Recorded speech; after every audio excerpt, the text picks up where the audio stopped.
Hi, how are you doing? Welcome. Oh, let me share the live. Forgot that part.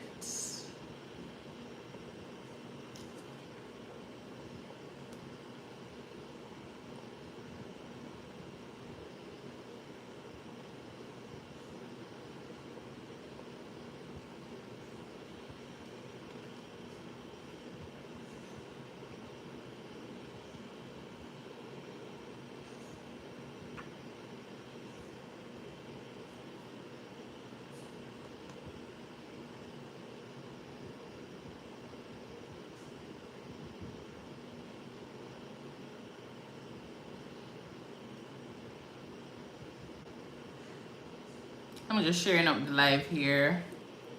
Welcome. How are you doing?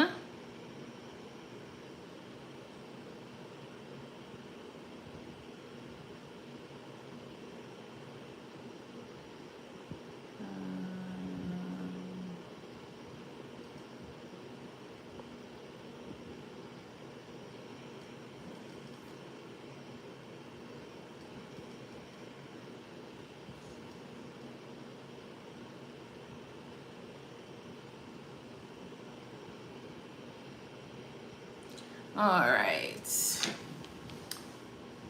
Hello. So if you're joining in for the first time, welcome. I'm Stacy. DJ Emiliano, hello. Flying Kings, welcome. And you can also subscribe to my YouTube page at ThinkNursing, so you can get the full length of the videos because they're posted over that side. All right, so just in case you hop off and you don't catch me back in about an hour time or two, the videos will be posted on YouTube. So it's ThinkNursing, it's the same one word. Hello, JJ, the boy Trey. Oh, we're cousin now? Okay. Welcome. How are you doing? Girly says med search, please. It's a mixture of everything. All right. It's a mixture of everything. So hopefully that will be able to help you, girly. So I'll pick your brain. So we'll see. But as I say, remember, you can always send what area you want me to cover, and I'll try to get bits and pieces of information and put it in one live. But it's gonna be difficult because some persons want med search, some persons want ABG. I can't come and do ABG for one whole live. Not saying it's not possible, but it's gonna be unfair for other persons who are tuning in as well. Q and Ash, how are you doing? Question answering strategy, okay. Cathedral, you gave the first like on YouTube. Okay, thank you. So I see 5 persons on the live on YouTube. Thank you so much for tuning in. And I see 4 persons over here on TikTok. So, oh yeah, on TikTok, it's the same ThinkNursing, so you can go online and follow me, all right? So yeah, let's try to get the live share up a bit on TikTok here, and you can also go ahead and share the live, or I don't know how we do it on YouTube, but just go ahead, subscribe to the page. Remember to subscribe, remember to like, and follow over by TikTok as well. ThinkNursing, one word, and we're gonna just do some study session here. I love the way you glue. I think you're probably saying glow. Thank you. And tap up the screen as well. Yeah, tap the screen. That's the only thing I'm asking. Tap the screen and share the live. And then from there, and I'm thinking about doing some small study group, because some persons have been asking about the small study group study session. I'll try to see if I can squeeze in probably like about 10 persons together in one group, and then we see how well that will work out. And then if other persons are interested, then that is something where, I'm open up to looking into. But I know a few persons have been asking about one-on-one study. Right now I cannot do a one-on-one, but I can do the small group. I'll try and work with the small group. So if you're interested in the small group, feel free to go ahead and reach out to me, and we'll put a group together and you know, do probably like 2 hours of areas that you definitely want to cover. All right, let me turn the camera so we can focus on starting some questions at 7:05. So we'll do that. Let's see if I flip it properly. Okay. Yeah. And Marco, welcome, welcome. Thank you for tuning in. Cathedral, and thank you for the sub as well. Thank you, thank you, thank you. I'm gonna switch the screen. I'm gonna flip the camera so we can look at the questions, and then from there. All right, I hope you guys are seeing it properly. Is it clear enough here on TikTok? On YT it looks clear. So just go ahead and tap up the live, or put a heart in the, is a heart emoji? Yeah, put a heart emoji if you're able to see clearly. And if you're joining me for the first time, feel free to go ahead and drop a hello in the comment section. Marvin, welcome. Thank you, Marvin. It has been good so far. Hope yours is going well as well. Shalom, welcome, welcome. All right, let's get cracking. Where is this thing again? Yeah, I got a projector specifically for you guys, because I know it was a little bit difficult on the monitor earlier. So I say, you know what, let me get one. Okay, so we'll go on to the first question. I think it's a little bit, let me see if I can zoom in this a little. So this is gonna be like a speed round. All right, just to kind of get you guys going. So we'll do a little speed round. All right, that looks like it. And then from there, so a nurse prepares to give insulin. What is the safest action? A, give insulin without checking food tray. B, check blood glucose. C, ask another nurse to give it. Or D, give it 1 hour late. B, check blood glucose.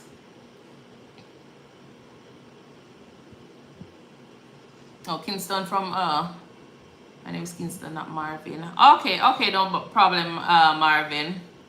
So BB, yes, check the blood glucose before giving it. And as I said, these I think about 10 questions that they prepare.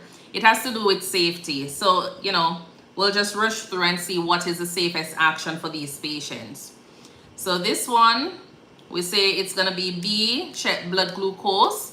Safety rule, CBG, check blood glucose before insulin. B or D. Rachel is saying D, give it 1 hour late. No, we want to give it 1 hour late. Go ahead. The safest thing to do is, remember, you only have one option here. Assess the patient first. So if it's not something to do with airway, breathing, circulation, move on to your ADPI assessment. If you can't find anything to do there, then you move on to your Maslow hierarchy of needs. All right, so allow those 3 things to guide how you choose your answer. So you definitely want to go ahead and check your blood glucose first. Oh, goodness. A fall risk patient tries to get up. What do you do first? A, restrain them. B, apply oxygen. C, stay with the patient. D, get a chair alarm. And these are very easy questions. As I say, this is just like a speed round. We'll just go through with the question. Katie Baby says C. Mighty says C. Stay with the patient, definitely, because this patient is a fall risk. So for safety, never leave your patient that is unsteady. You have a confused patient, you don't want to leave them by themselves. Safety is important. And remember, NCLEX is all about safety. So anything that has to do with safety is what you're going to choose. A patient says their IV is burning. What's the safety step here? A, increase the rate. B, flush the IV. C, stop the infusion. D, ignore and continue. So you have a patient that says their IV is burning. What's the safety step here? Mighty says C. Blessed said C. Rose says C. Nice. So you want to go ahead and stop the infusion. If it is like potassium, you definitely want to stop the infusion and remove that IV. Never flush it in. All right, so you stop the infusion. So stop, check, call whenever the patient reports that there is any form of burning. You have some infiltration going on. For a confused patient, what safety device is best? A, 4-point restraints, B, lap belt restraints, C, soft wrist restraints, or D, bed alarm. So for a confused patient, what safety device is best?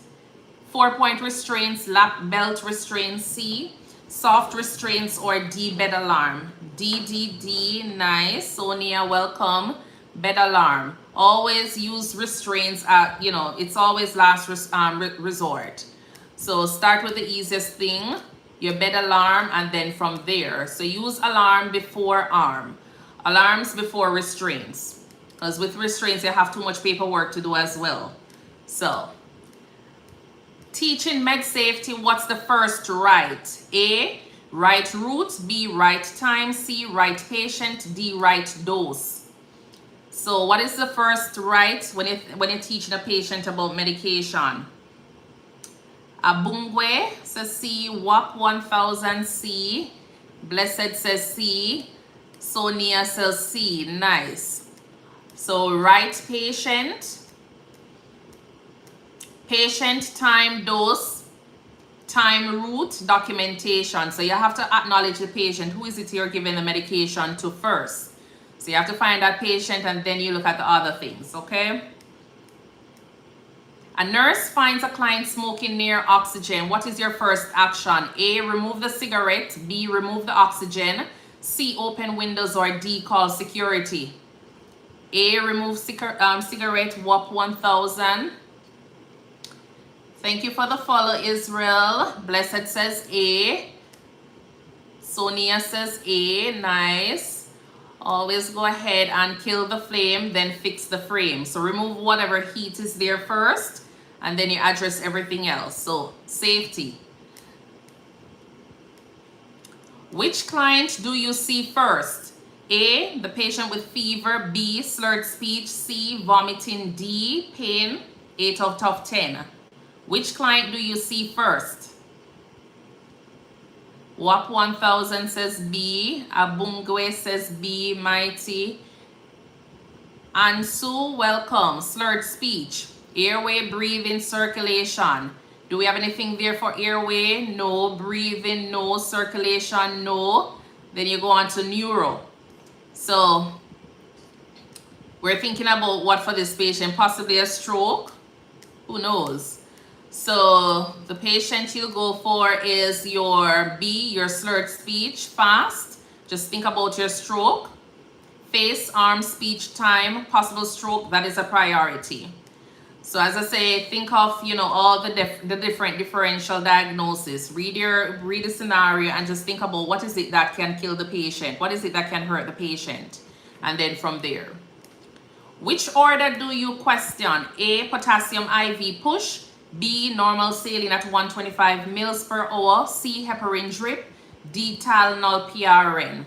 So which of these order do you question? Queen Binz says A, WAP 1000, A, KDA. Definitely potassium IV push. Never push your IV potassium. It is a slow infusion. All right, never push your potassium because of the risk for what? Ansu, if you push that potassium, what happens to that patient?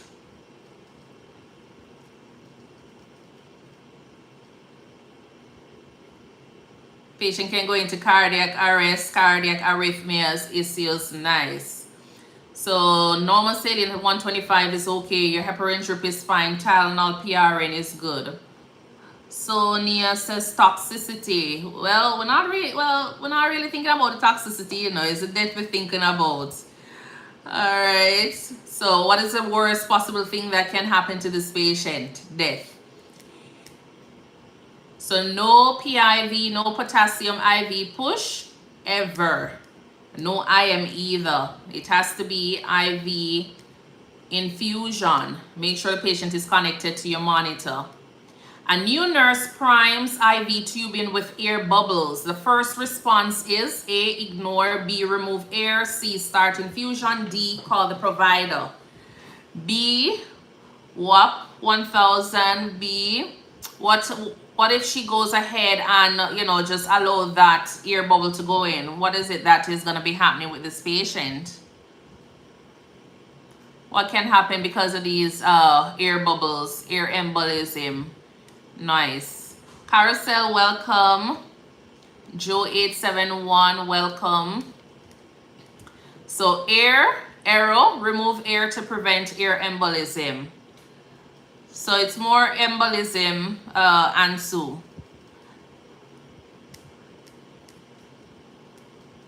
A nurse finds a patient on the floor. What's the first action? A, document. B, call provider. C, assess for injury. Or D, help them up fast. C, assess for injury. Always think of your airway, breathing, circulation, ADPI, and think of your Maslow. If you look and you realize there's nothing to address each, A, B, C, D, then you move on to your ADPI, and then you move on to your Maslow hierarchy of needs. So based on this question, assessment would be the most important thing, or the first thing you'd want to do.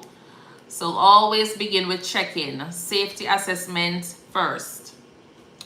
All right, and then, I think it's probably about 15 of these. What PPE for airborne precautions will you use? A, gloves only. B, N95 mask. C, surgical mask. D, face shield. Blessed Eileen Sands, B, N95 mask. Definitely. The others, you can, you'll still use them. You can put on your face shield, your gloves, you'll definitely need it. So air for N95, air 95. Never push your potassium. Which requires isolation? Your influenza test, your TB test, your strep test, or your diabetes panel? Which patient requires isolation?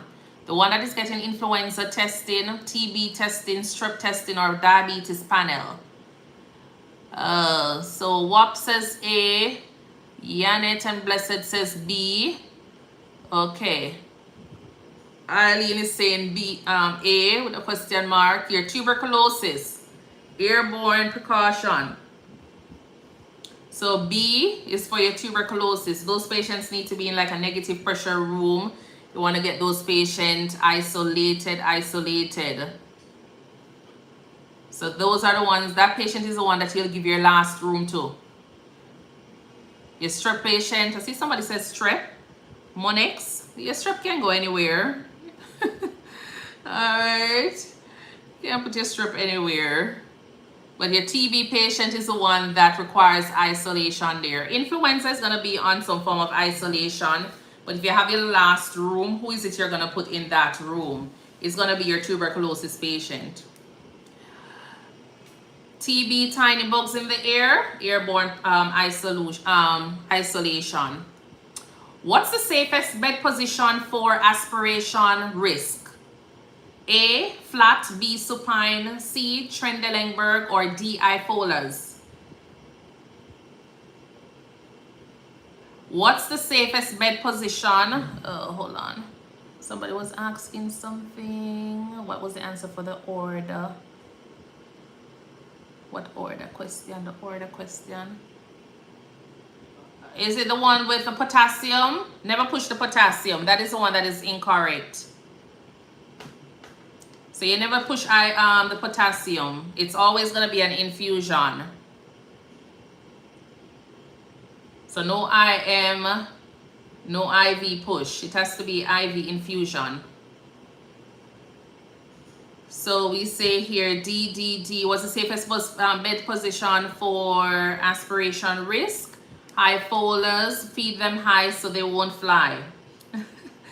All right, if you put them in a flat position, they're gonna be having that backflow, and that is gonna put them at risk for aspiration. Supine is the same as flat. Trendelenburg, you don't want to put them in that position. And high folders is the one that keeps them upright. Before giving digoxin, what safety check do you need to do? A, the apical pulse. B, blood pressure. C, respiration. D, temperature. Mighty says A, nice. Your apical pulse. What if it was metoprolol? Which one would you check?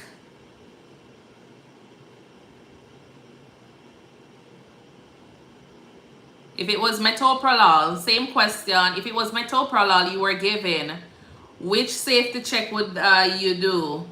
Your blood pressure. Yes, your heart rate for beta blockers, blood pressure as well. Blood pressure. Nice. Metoprolol BP. Yes, Ronnie. Welcome. So digoxin, don't go if the pulse is less than 60. So you want the pulse to be above 60, 1 full minute, and then from there you administer your digoxin. If it is 54, recheck it, double check it and make sure that it is 54. And then you can go ahead and withhold it to let your provider know it's below 60 old. Yes.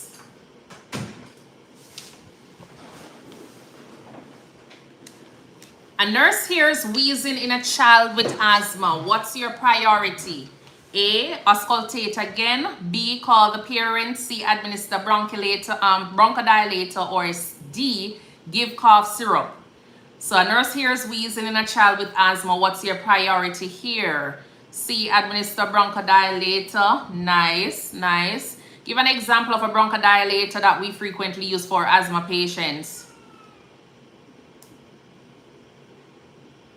So dilate, open, yes. Give an example of a bronchodilator that we normally use. Albuterol, Ventolin, yes.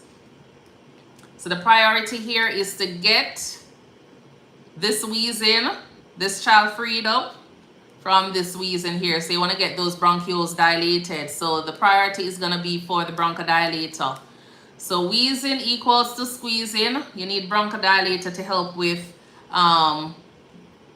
opening up that airway, and that is going to be a fast acting. So that's the first thing you'd get.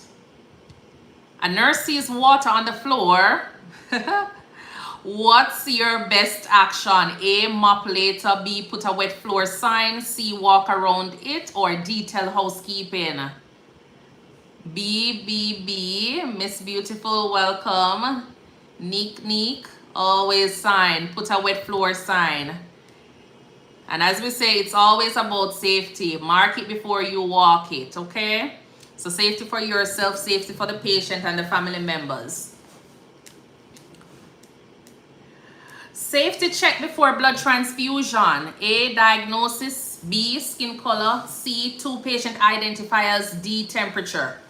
What's the safety check before blood transfusion?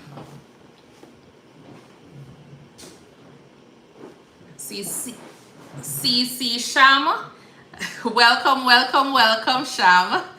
Nice. So C, 2 patient identifiers. Ask the patient date of birth and the name. So what are some other identifiers we can use? Can we use the room number? We can't use the room number?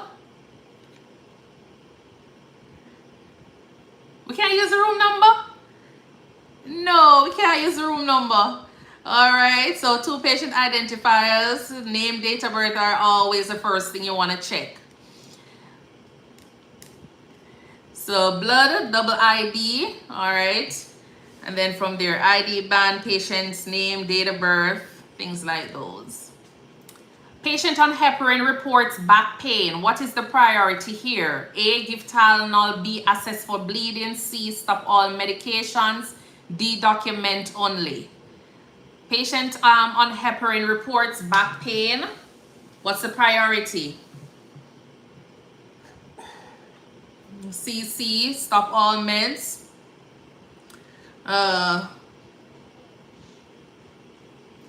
So I see C, everybody's saying to say stop all medication. Okay, B, I see a few persons says assess for bleeding. Okay, because just think of it. Why is this patient possibly getting heparin? So think of what are the different reasons why this patient might be having, might be getting heparin. And then from there, okay, so blood clots. So if a patient is bleeding, the patient might be having back pain. So you want to go ahead and do your assessment. Heparin is a blood thinner, so you're at risk for bleeding. So you want to make sure that patient is not having any internal bleeding. So check whenever they start complaining of back pain. So it's a blood thinner, prevent bleeding prophylaxis. Amy, welcome, welcome. Trish, thank you for the follow. Nice. All right. Just think of it. Why is the patient on the heparin? And then from there, think of what else can be happening with this patient. Please, vac. Blessed, I'm not so sure what that is. Okay. So, BB, heparin, hemorrhage risk, back pain, internal bleed. So nurse suspects infiltrated IV. The first action is to A, push fluid faster. B, heat pack. C, elevate arm. D, remove IV.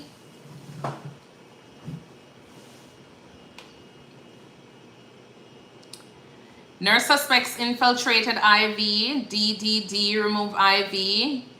Nice. Remove, elevate. Okay, nice. Out, up, and on. Take out the IV. Elevate, warm, cooling, depending on the fluid. And then the final one here, what's the safest way to identify your patient? A, room number. B, name only. C, name and date of birth. D, ask the family member at the bedside. C, name and date of birth. Nice. Miss Beautiful, welcome. Uda, exclusive, is asking us to do NCLEX Prep questions. All of these are preparation for NCLEX and the real world. All right. Yes. So C, name and date of birth, and then from there. So I think that was the speed round. So not bad. Not a problem, Clays. Not a problem. So that was the speed round. All right. We'll try to go through some more multiple choice questions. I've passed my NCLEX but still like to participate. No problem, Sham. Thank you so much for being here. Thank you so much for being here. Oh, guys, can we get the live up a little bit? Can we top up the live a bit? Can we share up the live a little bit as well? That would be nice. I see what, 175 persons on the live here. Let's just tap the screen for a few minutes. Oh, thank you for the gift. Tidone. And remember to go ahead and claim your daily heart meals, okay? Remember to go ahead and claim your daily heart meals. If you're not so sure, where you see the ThinkNursing to the left of the upper hand of the screen, there's a heart there. Click on it and claim your heart meals, okay? And thank you guys on YouTube for tuning in. Remember to go ahead and follow. You can also follow me on YouTube at ThinkNursing, or subscribe to the page on YouTube, and you'll have the full length of the live streams over there that you can have access to later on. There are also questions that we did for, you know, like cardiovascular, GI, endocrinology, renal, like a lot of multiple choice questions. Select all that apply for different things, you know, NCLEX type questions. Go over there and just play the videos at your own time and pace, and enjoy the content. Adassa Israel, welcome. Nice. Thank you guys for tapping up the live. Really appreciate that. All right. So a client with acute pancreatitis has serum calcium of 6.5 milligrams per deciliter. Which assessment finding is most concerning? A, mild jaundice. B, a positive Chopstick sign. C, abdominal tenderness. And D, hypoactive bowel sounds. So a client with acute pancreatitis has a serum calcium of 6.5. What is most concerning for this patient in terms of the assessment? I see B, the positive Chopstick sign. Okay. So with hypocalcemia from the pancreatitis causing neuromuscular excitability. A positive Chopstick sign indicates tetany risk and is immediately relevant for this patient. Hypocalcemia and hyper. So D is hypercalcemia. Yes. So who else is saying something here?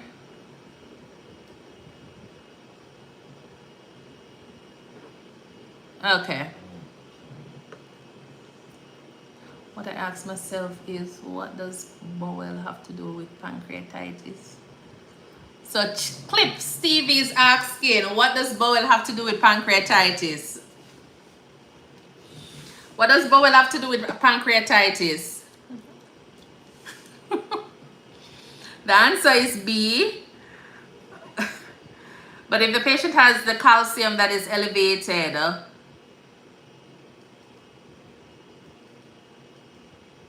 if the calcium is elevated, you're going to have excitability there, all right? So you'll have the twitching and everything, but the bowel, NCLEX. The abdominal tenderness is just because of the pancreatitis.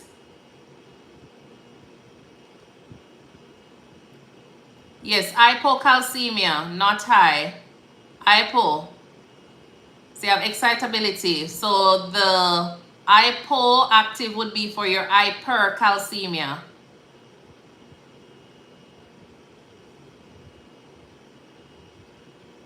Alright. A post-op client 6 hours after abdominal surgery, the cheek will twitch.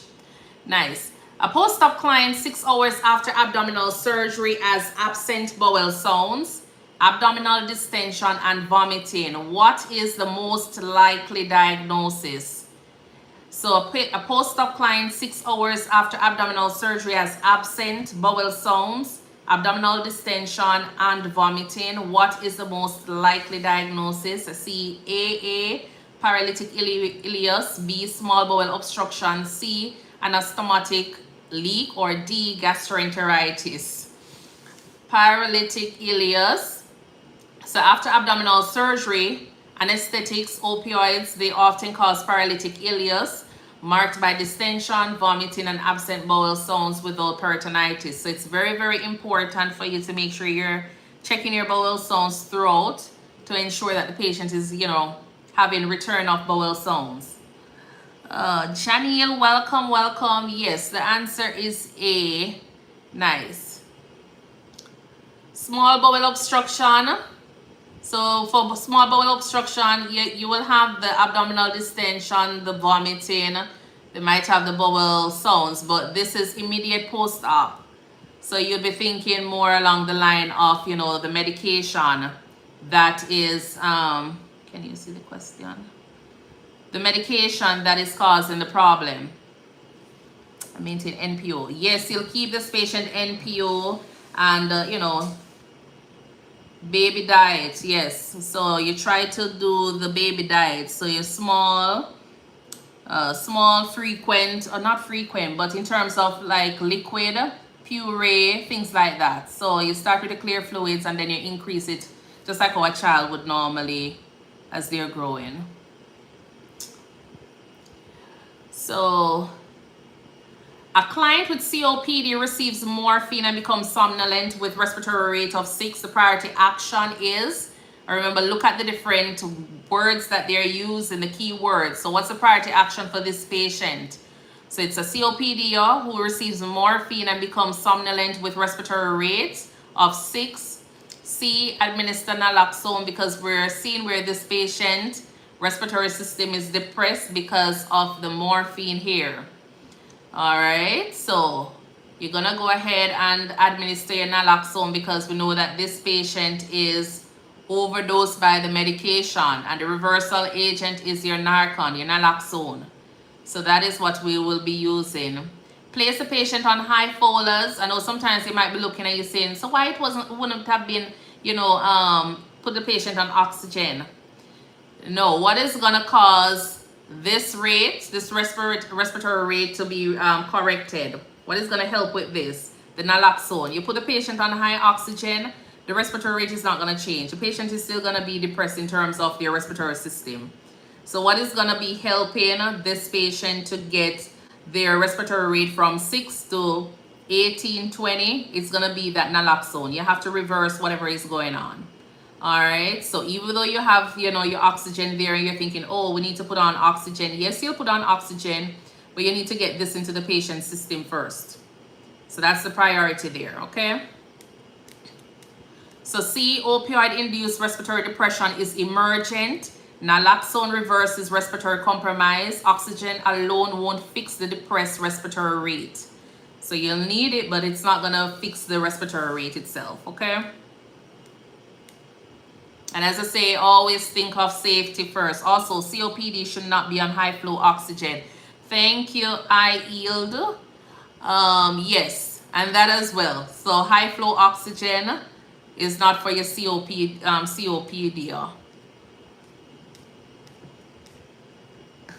Because of the narcosis that can result from that. A patient on continuous heparin infusion as a APTT of 120 seconds. What is the nurse's best action? What are you looking for in terms of your PTT? What's the reference range for your PTT? So I see here CCC, kindness says D, to continue and recheck in 2 hours. I see almost everybody saying C. Stop the infusion and notify the provider. 1 to 2 seconds, I don't know, 60 seconds.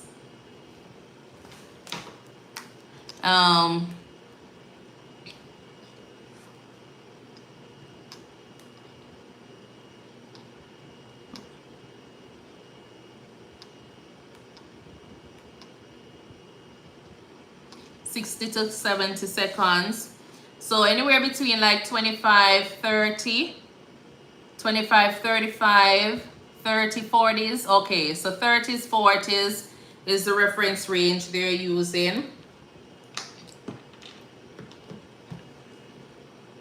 So the answer is gonna be your CC. Ada, welcome. Stop the infusion and notify the provider. So excessive prolongation of your PTT indicates bleeding risk. So you want to stop the infusion and notify the provider for reversal adjustment.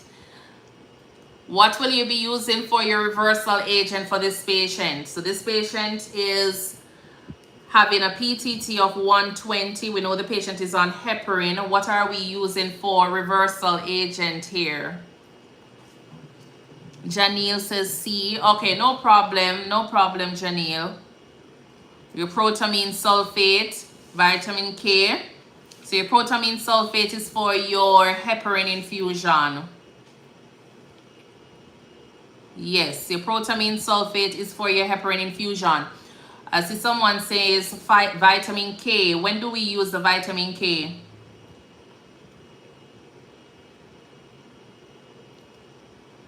So Dude Daz says, in the real world, you have the orders on your chart.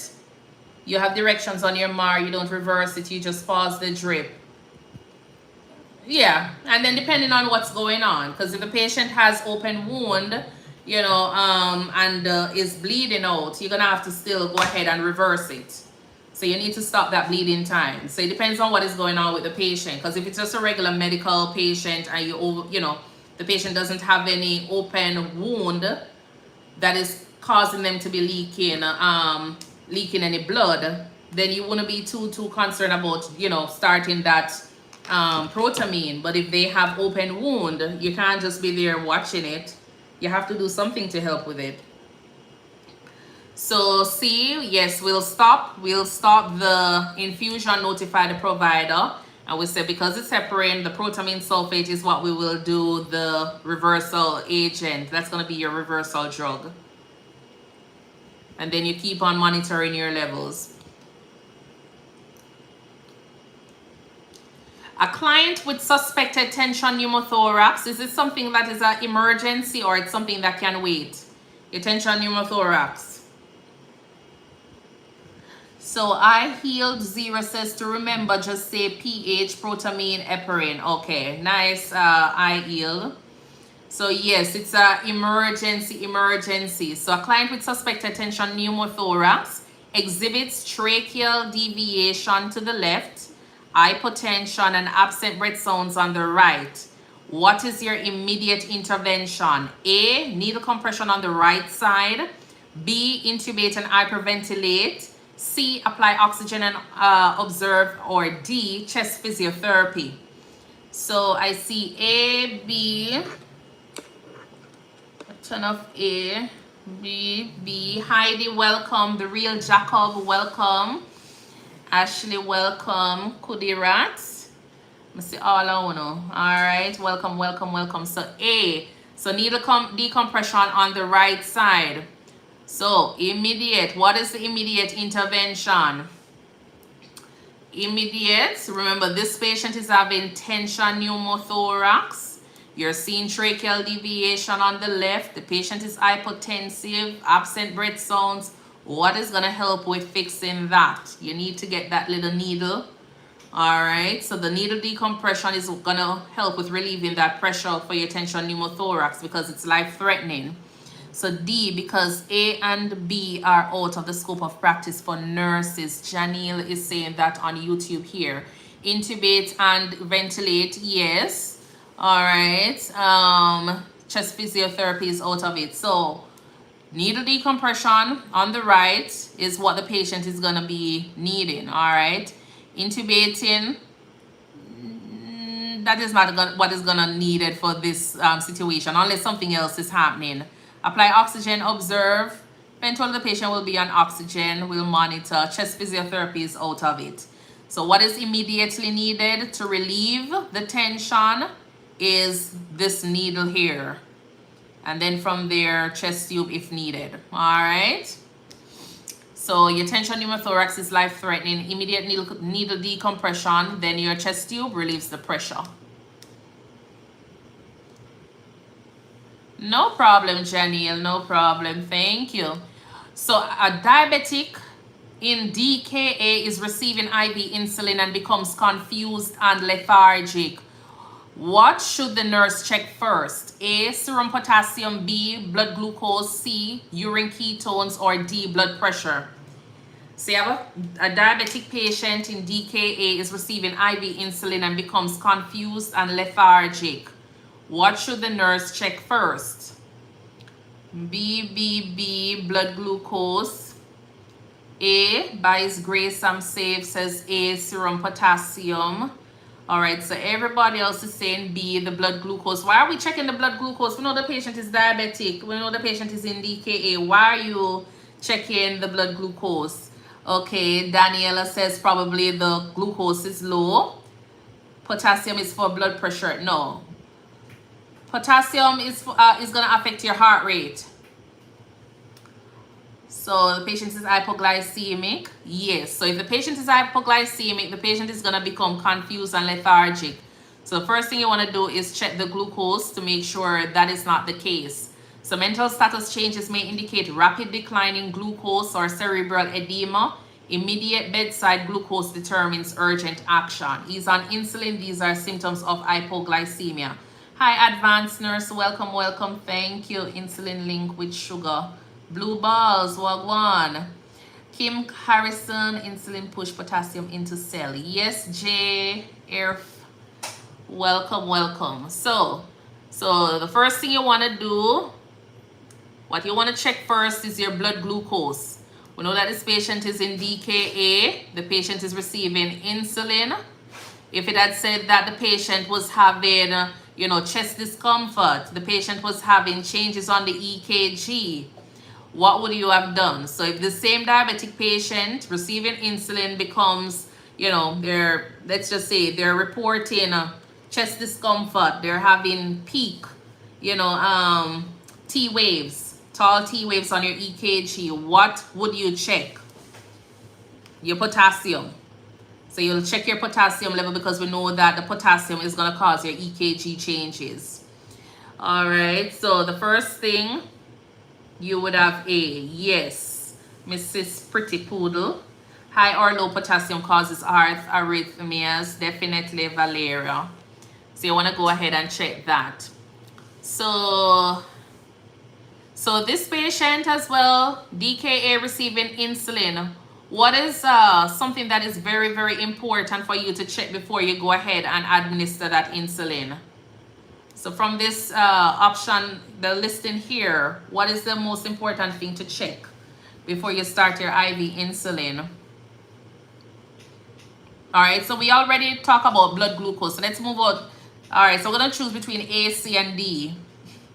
So So before you do your IV insulin in your DKA patient, so nice. I'm looking for Chikudi. So before you start your infusion in your DKA patient, look at your potassium, because we know that the patient in DKA has ketones going. We know that the sugar level is high.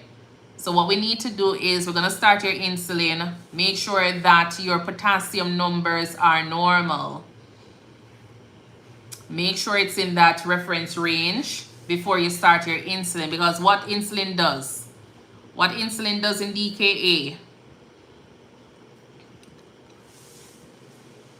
what's the action of insulin as it relates to potassium in DKA?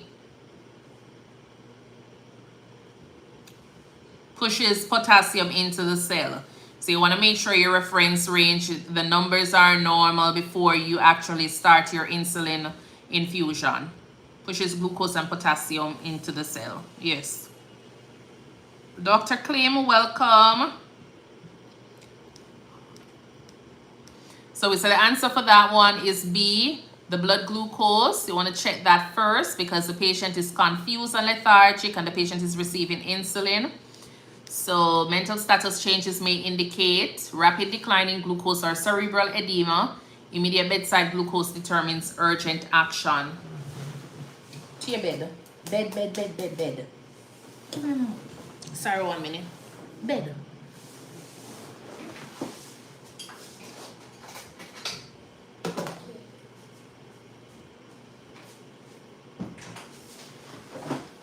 All right, nice.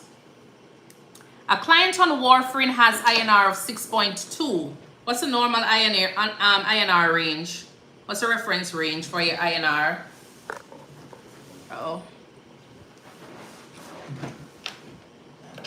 What's your reference range for your INR? 2 to 3. Nice.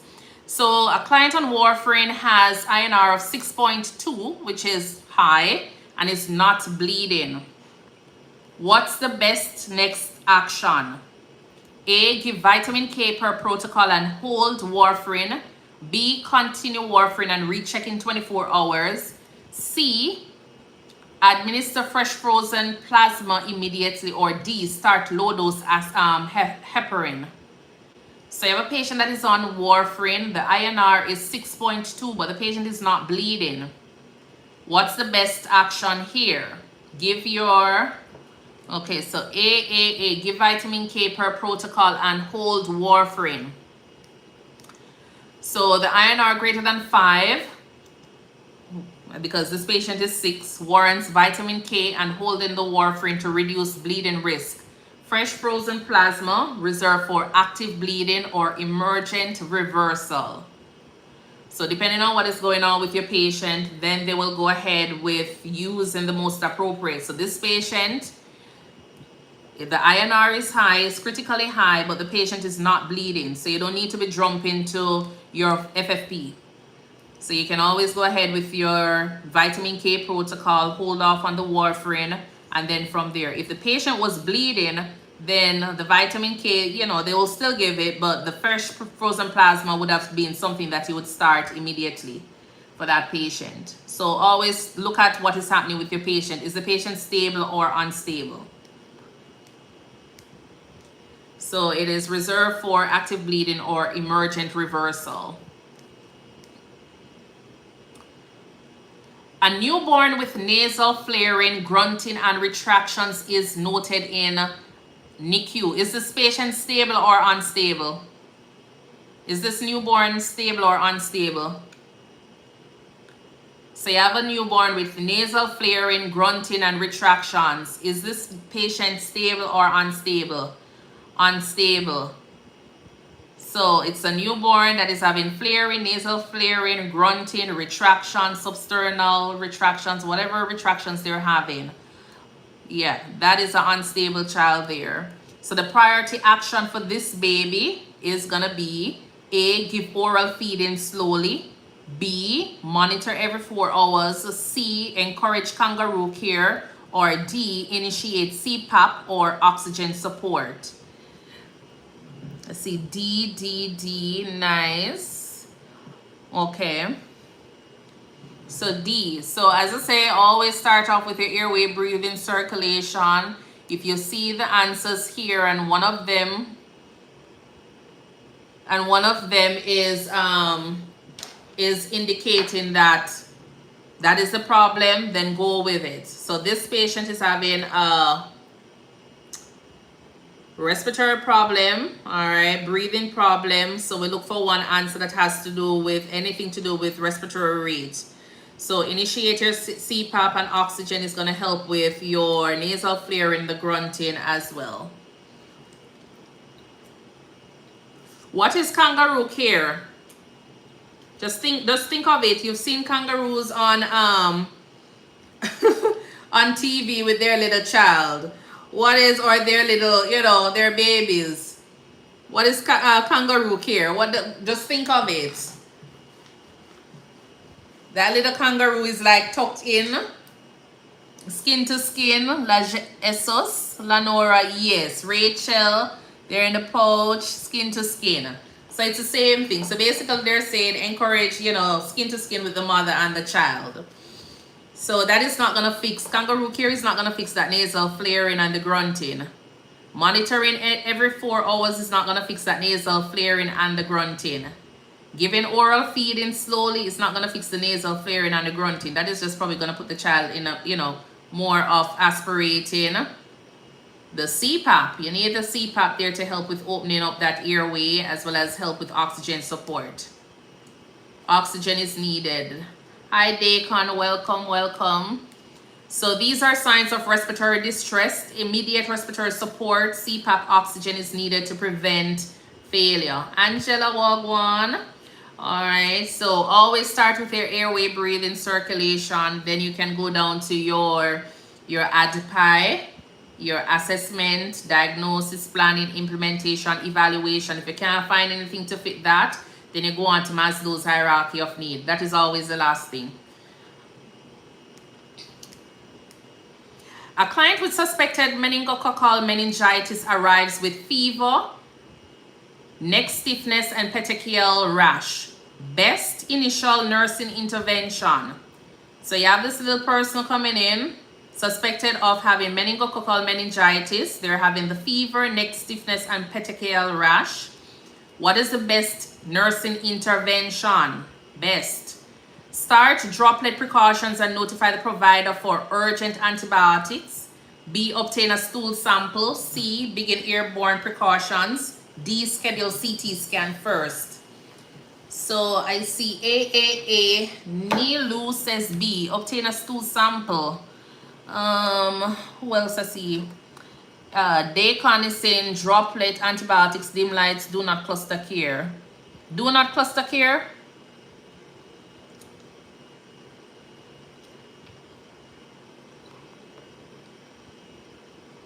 A. Nice. So A is going to be first. You want to start that patient on droplet precautions.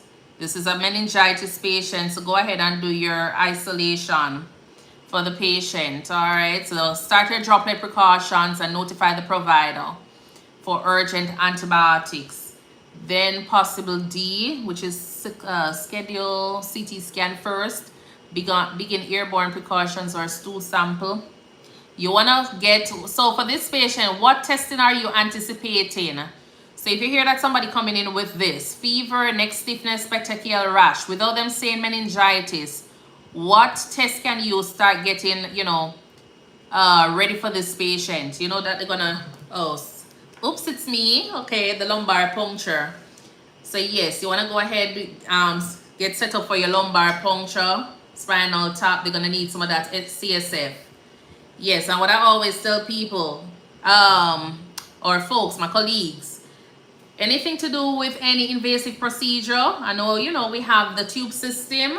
Try not to send your CSF. Try not to get, you know, those fluid that is so hard to get from your patient through the tube system. Send your urine and your blood, but walk over to the lab with your CSF. Anything that they have to aspirate, walk over to the lab with it rather than tubing it. Because if it gets stuck in the tube, like, yeah, you know, we can always get that blood. Not saying that we want to put the patient, you know, so many times, but just think of it. Somebody go in a year back and get out some sample, and you send it in the tube system and it gets stuck there.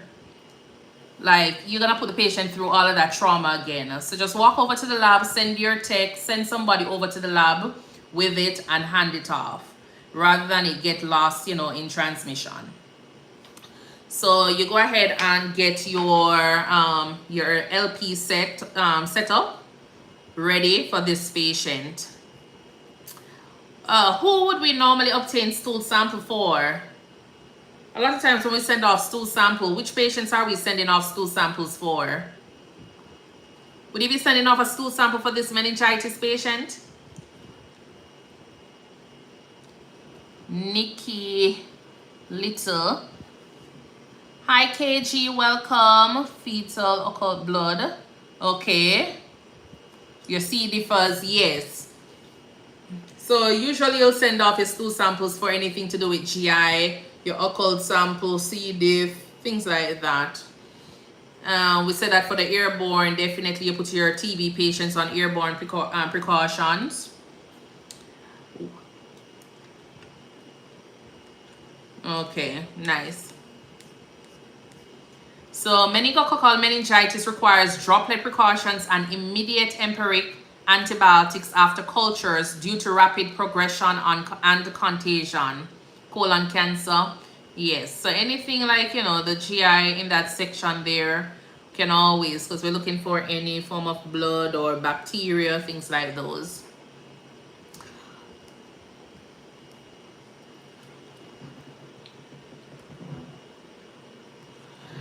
Next question. A patient receiving vancomycin. What do we know about vancomycin? If the patient gets it too fast, what can happen with vancomycin? You're administering vancomycin to a patient. It's an antibiotic. You're administering it to a patient. What can result if you administer it too fast? Redman syndrome. Yes, okay. It affects the kidneys. So if it affects the kidneys, what are you looking for in your lab work before you start administering your vancomycin? You're checking your creatinine.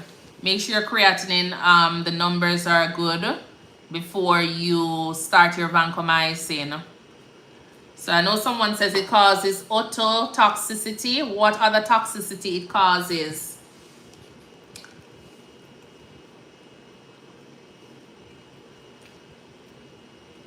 So BUN and creatinine, BUN and creatinine, yes, but specifically the creatinine, because your BUN can be elevated because of like dehydration. So the BUN is the one that you are most concerned about when it comes on to your nephrotoxicity or for your creatinine. Yes, hepatotoxicity. So yes, always think about your different major organs that it can affect. So nephro, hepa, auto, nice. So you have a patient receiving vancomycin developing flushing, hypotension, pruritus during infusion. What should the nurse do? And as I say, when you're reading your question, try to diagnose your patient in the meantime, a differential diagnosis. Think of the worst possible thing that can be happening with your patient. Creatinine is the one for CBC lab, right? Creatinine has to do with your kidneys. This looks like this patient is having a reaction. Okay. So who is this? Rebecca is saying that this patient, she thinks that this patient is having a reaction to the medication. So what should the nurse do first? A, stop the infusion and slow future rates. Notify the provider. B, give epinephrine IM immediately. C, continue infusion and document. D, give IV antihypertensive. Let's see, witness says D, give IV antihypertensive. Okay, I think she's looking at the hypotension here, so she wants to address that one first. Okay. Oh, we're all the way down here. A, everyone says stop the infusion and slow future rates. Notify the provider. So I think they're treating the Redman syndrome there. Stop infusion, stop. What's causing the problem? Okay, so what's causing the problem? So this patient is having the itching, pruritus. The patient is hypotensive. The patient is also having flushing. We know with vancomycin, does vancomycin causes hypotension? When you administer, is that one of the side effects of vancomycin? No. Okay. So so the patient is now flush, the patient is having hypotension, and the patient is having pruritus. What is happening with this patient? Are we sticking with our stop the infusion and slow future rates, notify provider? Or do we have anybody else saying? I saw one person says B, because I said that the patient is having a reaction, the patient is having a transfusion reaction, anaphylaxis. Okay. All right. So this is Redman syndrome from rapid infusion. Stop or slow the infusion and administer antihypertensive as order. Anaphylaxis would need epinephrine. So the patient who's receiving vancomycin develops flushing, hypotension, and pruritus. What should the nurse do first? Stop the infusion and slow future rates. Notify the provider depending on what they're ordering. They will more than likely order the epinephrine. They will order something for the blood pressure, whether or not it is IV fluid, or they will order something else. Antihistamine for the itching, whatever it is. But stop the infusion. That's the first thing you're going to be doing. So even though we're thinking Redman syndrome, we're thinking an allergic reaction, what is the first thing you're going to be doing? Stop, and then whatever the orders are, you commence with those. Antihistamine like Benadryl. Nice. So this is Redman syndrome from rapid infusion. Stop, slow the infusion, and administer antihistamine as order. Anaphylaxis would need epinephrine. Where do we normally do inject or IV or IM epinephrine? You have a patient that is having an allergic reaction. Where is the best location for administering that IM shot?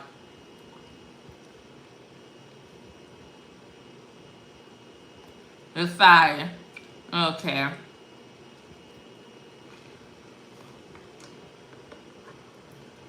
What's the name of that mostly you're going to be using? So my question is if the option are... So Jenny is still typing. Vastus lateralis, vastus lateralis. Yes, that's the best side.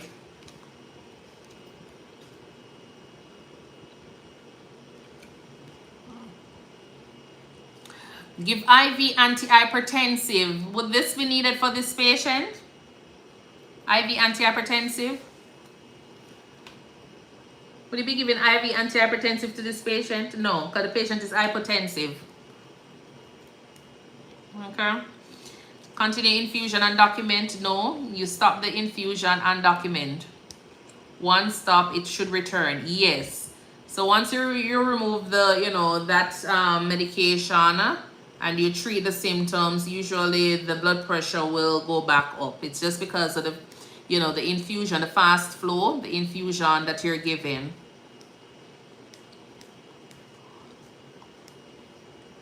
A client with suspected MI develops sudden dyspnea, pleuritic chest pain, tachycardia, and hypoxia. You have a patient with suspected MI develops sudden dyspnea, pleuritic chest pain, tachycardia, and hypoxia. Which is most likely? A, right-sided heart failure. B, asthma exacerbation. C, pericarditis. D, pulmonary embolism. See, PE, DDD, embolism. Okay. Why do you say it's embolism? Why are you thinking it's embolism? What's the giveaway?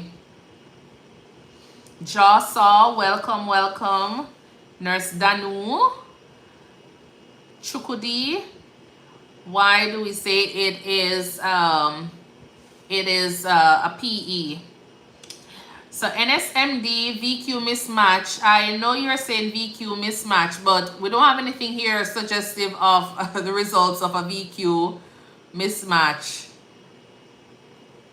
So the symptoms So the patient, so we know that this patient is suspected of having MI. You have sudden dyspnea, pleuritic chest pain, tachycardia, hypoxia because of more than likely a clot. So which is most likely? D. Yes, Francis, welcome. So D. Right-sided, what would be, you know, what are some of the signs or the symptoms this patient would be having? If the patient was having right-sided heart failure, what are some of the symptoms you're thinking? JV, okay, jugular vein distension, edema. Jugular vein, okay. Crackling in the lungs, edema. Peripheral edema, ascites, so anything, the rest of the body.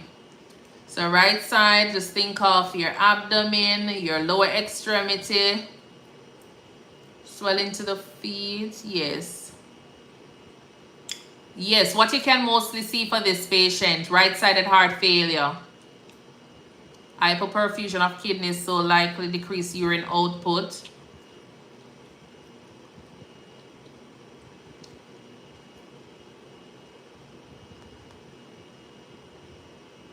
So when you think of left-sided, think of the lungs. When you have left-sided heart failure, L for lungs.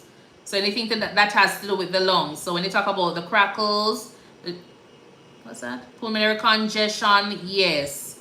Think of left for lungs. So left-sided for lungs. And then R, rest of the body, right-sided heart failure. So you talk about your ascites, talk about your ascites, you talk about your pedal swelling, edema all over the body, pulmonary congestion, respiratory for the left side. Yes, respiratory for the left side. So anything to do with the respiratory system is going to be on the left side.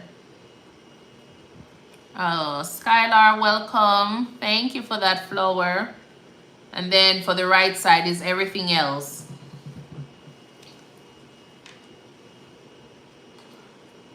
Cor pulmonale, okay.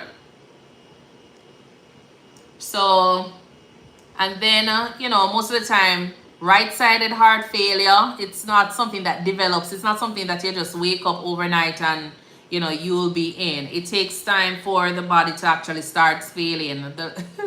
So it's not something that is sudden as well. Asthma exacerbation, would you be having all of this with asthma? So just mark that out because it's not there. Pericarditis, you might be having the, you know, the discomfort.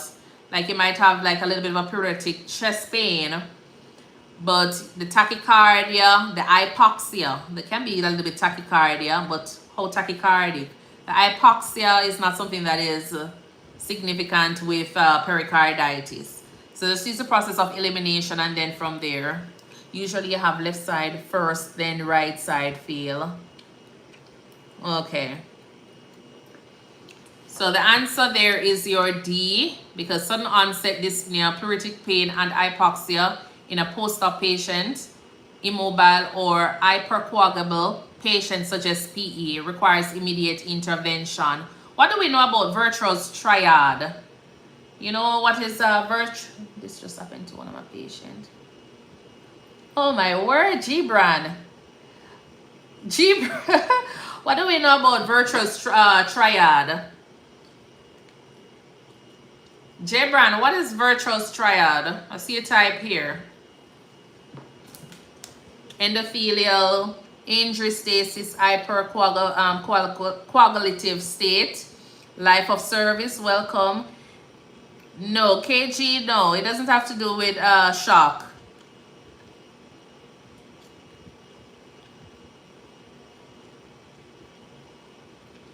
Thrombosis, okay. Well, when I shock, no, I don't want this one. Yeah, the vascular damage, circulatory stasis. Okay, hypercoagulability. DVT, yes. Yes. So, who was asking something again? Oh, somebody was asking for the question. Oh, there it is. Sorry, it's Steffi.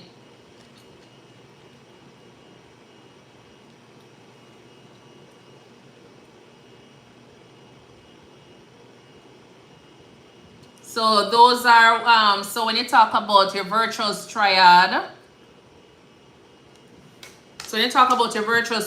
and as it relates to clot, blood vessels and flow, yes. Are these NCLEX type questions? They're similar to, yes, they're similar to NCLEX, Rebecca.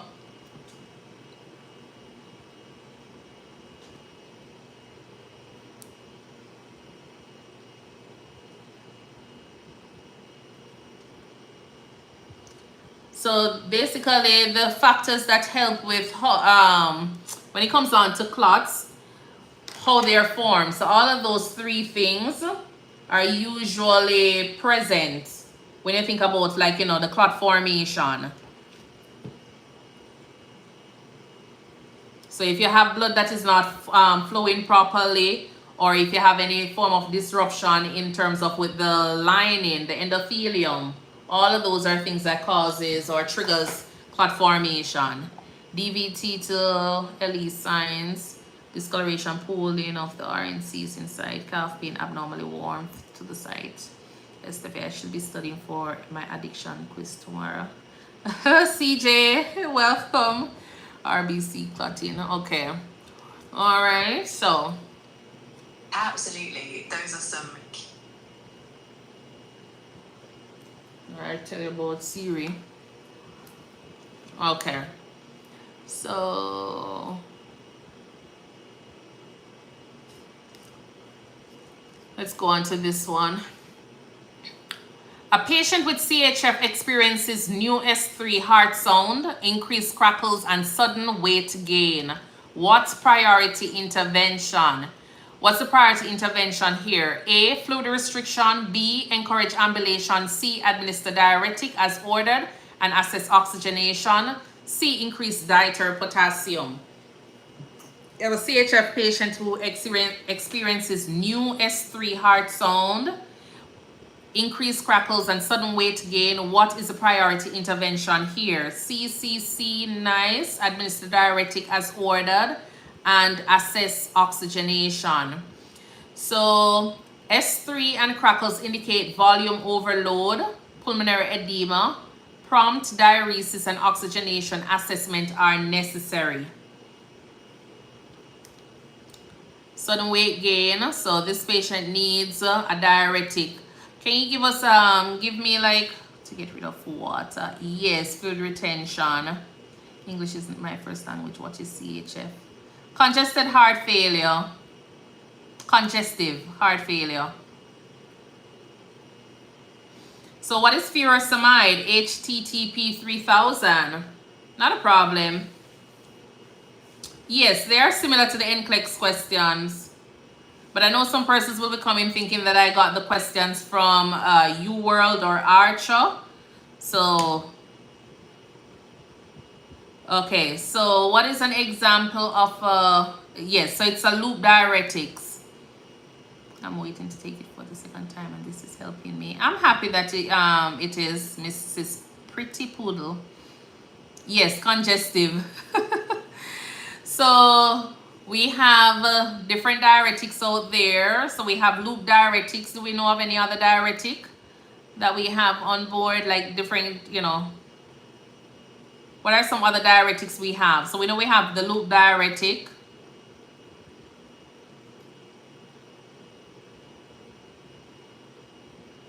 We have the potassium sparing. What is the potassium sparing diuretic called? What is that class of drug called? Your thiazide diuretic, okay. Do we have any other form of diuretic out there?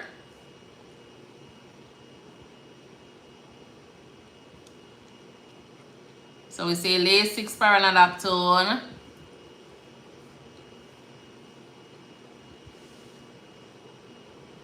Do we have anything else out there? HTZ, we say loop, yes. HCTZ, yes. What kind of diuretic is mannitol? Mannitol.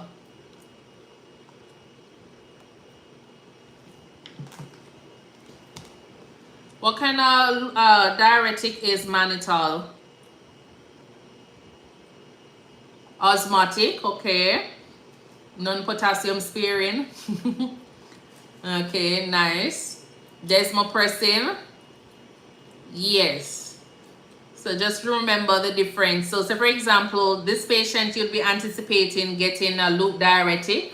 That's for cerebral edema or ICP. It's an osmotic diuretic. So life of service is talking about your osmotic. So like your mannitol, that would be for your ICP patients. So osmotic.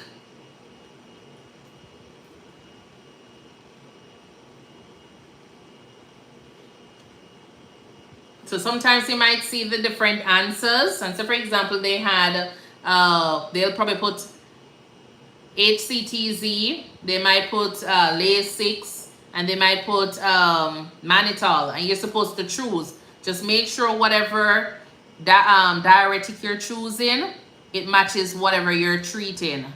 So if you have a CHF and you're trying to get fluid from the heart, all right, the lungs, try to make sure you're getting something like a loop diuretic. Don't go and get something that is going to help with getting fluid from the brain. Acetazolamide, yes. Don't choose that. Choose something that is going to work on the kidneys. Choose something that is going to work on the heart. So make sure that you know where the mechanism of action is for those medication. Loramide. Loramide. What's that one? Let me see. Loramide.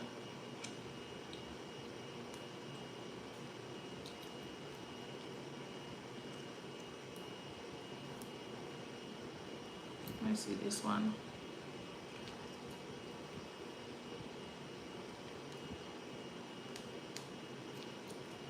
Oh, loramide. Yes, for diarrhea. Okay. Also called midamore or midamore. Okay, nice. So we say S3 and crackles indicates volume overload, pulmonary edema, prompt diuresis, and oxygenation assessment are necessary. Mrs. Pretty Jasmine says we will definitely pass next time. Of course. Make sure you just show up to the class. Make sure you show up to the class. Francis is saying C. Yes, Francis, correct on that one. Okay. A post-op client has scant urine output for 8 hours after surgery. What is your expected urine output per hour? Especially for a patient that is coming from surgery. What is your expected urine output? What is it that you're looking for urine output for patients? 30 mils per hour. Abungwe, welcome. Yes, user 924, you were first. Nice. So you're looking for anywhere 30 mils per hour. So this patient post-op is having scant urine output for 8 hours after surgery, and the bladder scan shows 650 mils. Is that something concerning for you? Is that something that is concerning a patient? Okay, HTTP is saying yes. So yes. So this patient is having scant urine output for 8 hours.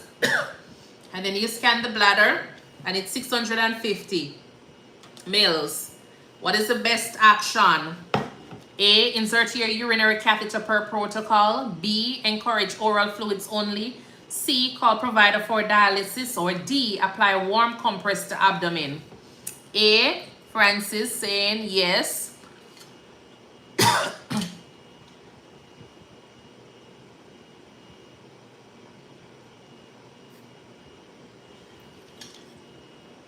What are we thinking is going on with this patient? Why is this patient having scant urine output? What are we thinking? A, that's too much. Yes, it's too much urine, so we need to help this patient out. So why do we why are we having scant urine output? Why is it the patient not putting out much urine after surgery? Bladder paralysis. CJ then, welcome, yes. Urinary retention, muscle weak. So you want to go ahead, insert that urinary catheter per protocol and empty that bladder for that patient. Would you leave the catheter in or would you do a straight cath? Is it something that you're gonna do like a straight catheter, or would you leave indwelling catheter for this patient? Straight cath, take it out, straight cath. Okay. In and out, everybody say in and out. Okay. Okay. All right. After 3 straight cath, put an indwelling catheter. Okay. So Lotia says after 3 straight cath, put an indwelling catheter. Can you leave the catheter and do bladder training the next day to see if it's resolved? That's what I know. Life of service. I know usually, like, you know, for these patients, you do the bladder training and then from there. Yeah, you're going to need an order. You'll definitely need an order even for the straight cath. You need an order to go ahead. So straight, it's post-op patient may start urinating after straight cath. All right, D, non-invasive first, you need an order for A. So, but even though, just think of it, you need an order for A, but applying warm compress to the abdomen. If you have a patient for the last 8 hours who hasn't peed, and you scan the bladder and you realize that there is 650 mils, are you gonna be just like applying warm compresses there? You can go ahead and insert your catheter per order, and then from there. So it's a standing order you have. So it's per protocol. You can't apply warm to full bladder. You don't want it burst. All right, so yeah, that's gonna put more stress on the patient. So just go ahead, get the catheter in, empty the bladder, and then from there. Asan, the anesthesia from surgery. Medications can cause retention, being in the same position for so long, slow motility, etc. Yes, Marissa. So this patient is having paralysis of, bladder because of the medication that they got in surgery, because it says a post-op client. So post-op client, and this is 8 hours. So you want to go ahead and just put in that catheter and empty the bladder.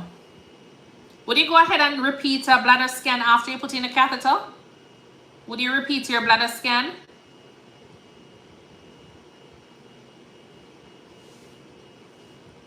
So Lotus says yes, yes, yes. Life of Service says no.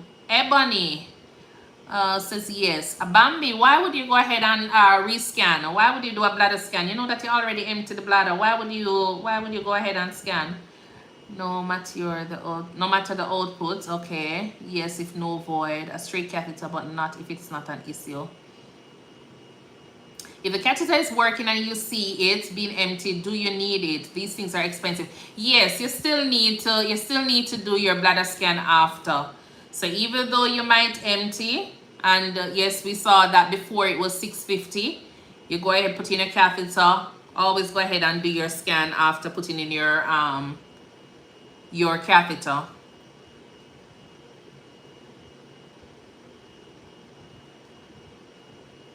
Alright, so insert your catheter per protocol. Encouraging oral fluids is just going to worsen. This is just going to cause the patient to be increasing on the fluid, their urine there. Call the provider for dialysis. That's a little bit too far. Apply warm compress to the abdomen. No, avoid any warm compresses to that abdomen there. Okay. All right. Can we just stop up the live a little bit more, please, and share at least a few more times? And remember to go ahead and do your daily heart me's as well.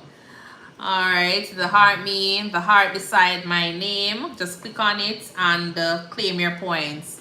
Yes. Can strictures like BPH? Yes. That can cause retention as well.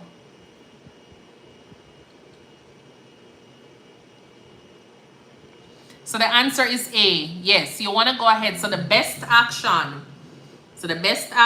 is to insert that catheter. And as I say, when you're doing your questions, treat each answer as a true or false. And then from there, you will eventually find your answer. Angelica, welcome, welcome, welcome. So the answer is A. So retention with significant bladder volume requires catheterization to relieve retention and prevent complications.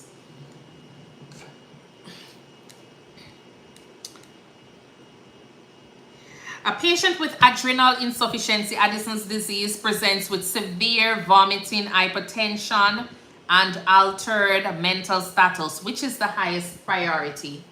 So a patient with adrenal insufficiency presents with severe vomiting, hypotension, and altered mental status changes. Which is highest priority? A, provide PRN antiemetic. B, give oral fludrocortisone. No. C, administer IV hydrocortisone and fluids. Or D, encourage oral intake. C, administer IV hydrocortisone and fluids. Addisonian crisis gives steroid and fluids. Yes. So you want to go ahead with your hydrocortisone fluids. They require IV, immediate IV glucocorticoids and aggressive fluid resuscitation to restore hemodynamic. Dehydration, rapid route IV.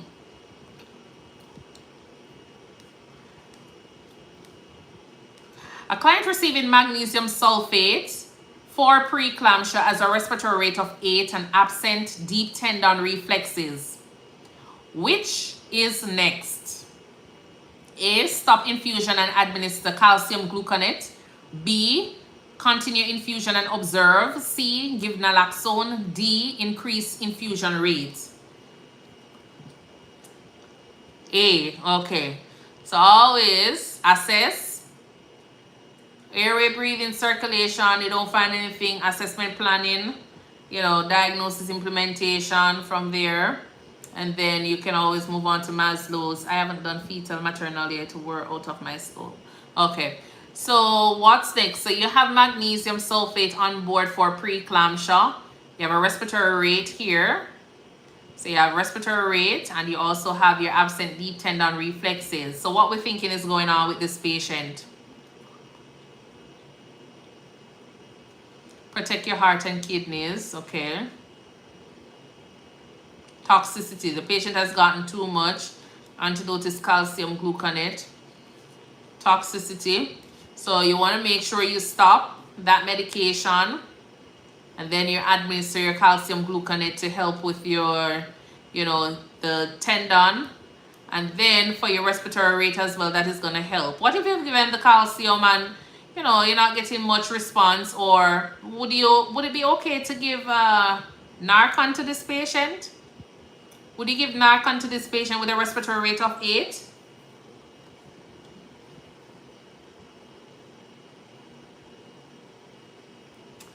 Too much calcium gluconate to protect the heart, yes.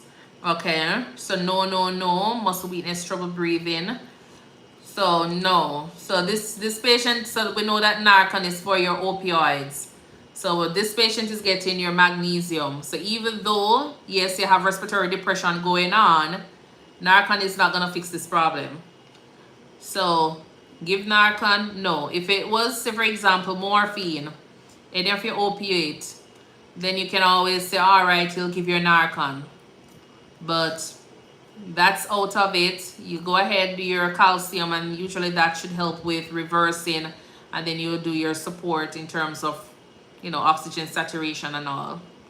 Continue infusion and observe. You're sending the patient 6 feet under if you continue this infusion here, because if the respiratory rate is 8, you're looking for what? If you continue that infusion, respiratory rate is going to be 0.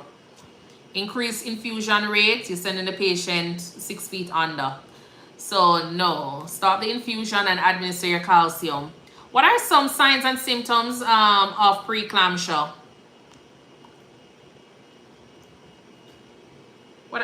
What are some signs and symptoms of preeclampsia? Or classic signs of preeclampsia? Headache, blurred vision, Proteinuria, Willow, welcome. Marlene says edema. Proteinuria, high blood pressure. Yes. So your proteinuria, hypertension. Any one of those. I see someone says seizure. Is seizure one of them? Lost file says seizure. Is seizure associated with preeclampsia? Epigastric pain, okay. No seizures for preeclampsia. Which of the, what stage does the patient have your seizures? Yes, you have it in the eclampsia phase or stage. So seizures is with eclampsia.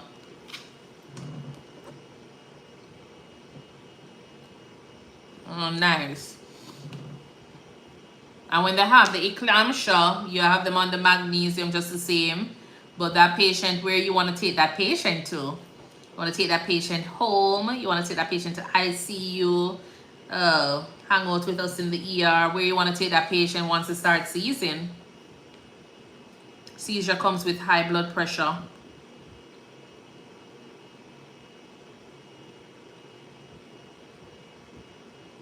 You want to take that patient, you know, get that patient to the OR. Get that patient to the OR to get that baby out, to help with that eclamptic patient. Operating room to deliver that baby. Yes, Morgan. Do we have ketones in the urine for preeclampsia? Is ketones associated with eclampsia? Can lead to HELLP syndrome. You have protein in your urine.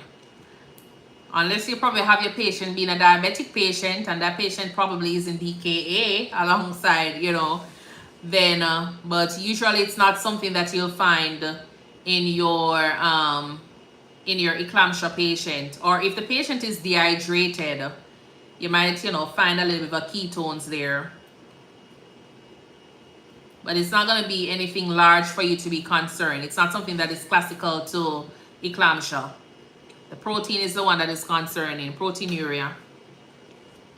Okay.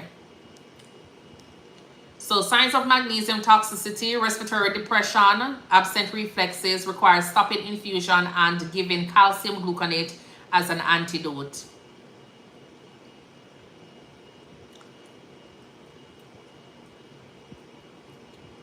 A trauma patient with suspected cervical spine injury is vomiting. What position would you put this patient in? Say a patient comes in to your room on the floor or in the emergency room. The patient is having suspected cervical spine injury. What position would you put this patient in? What's the best position for this patient?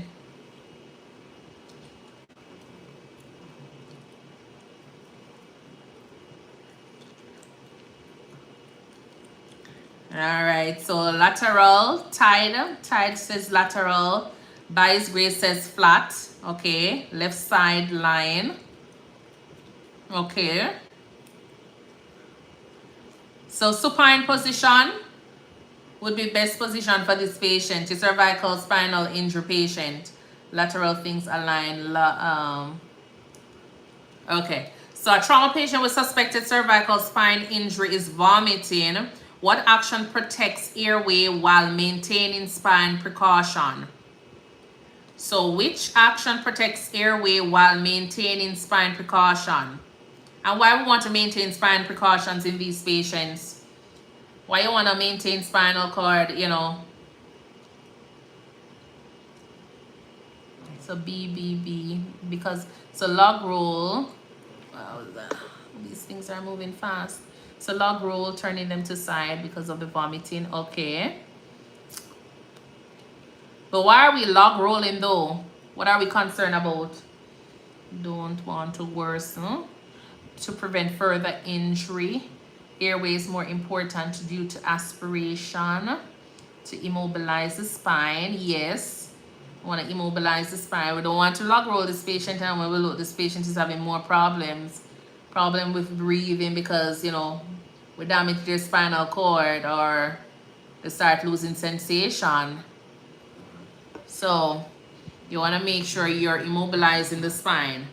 So cervical spine injury can still sit up as long as the neck isn't moving. Yes, TJ, definitely. But make sure you get your CT scans first before. Make sure your CT scans and everything is clear. So what action protects airway while maintaining? What action protects airway while maintaining spine precautions? A, log roll patient and suction as needed. B, turn head up to the side while supine. Turn head to the side while supine. C, sit patient up immediately. B, remove cervical collar for airway access. Keep aligned head, neck, and back.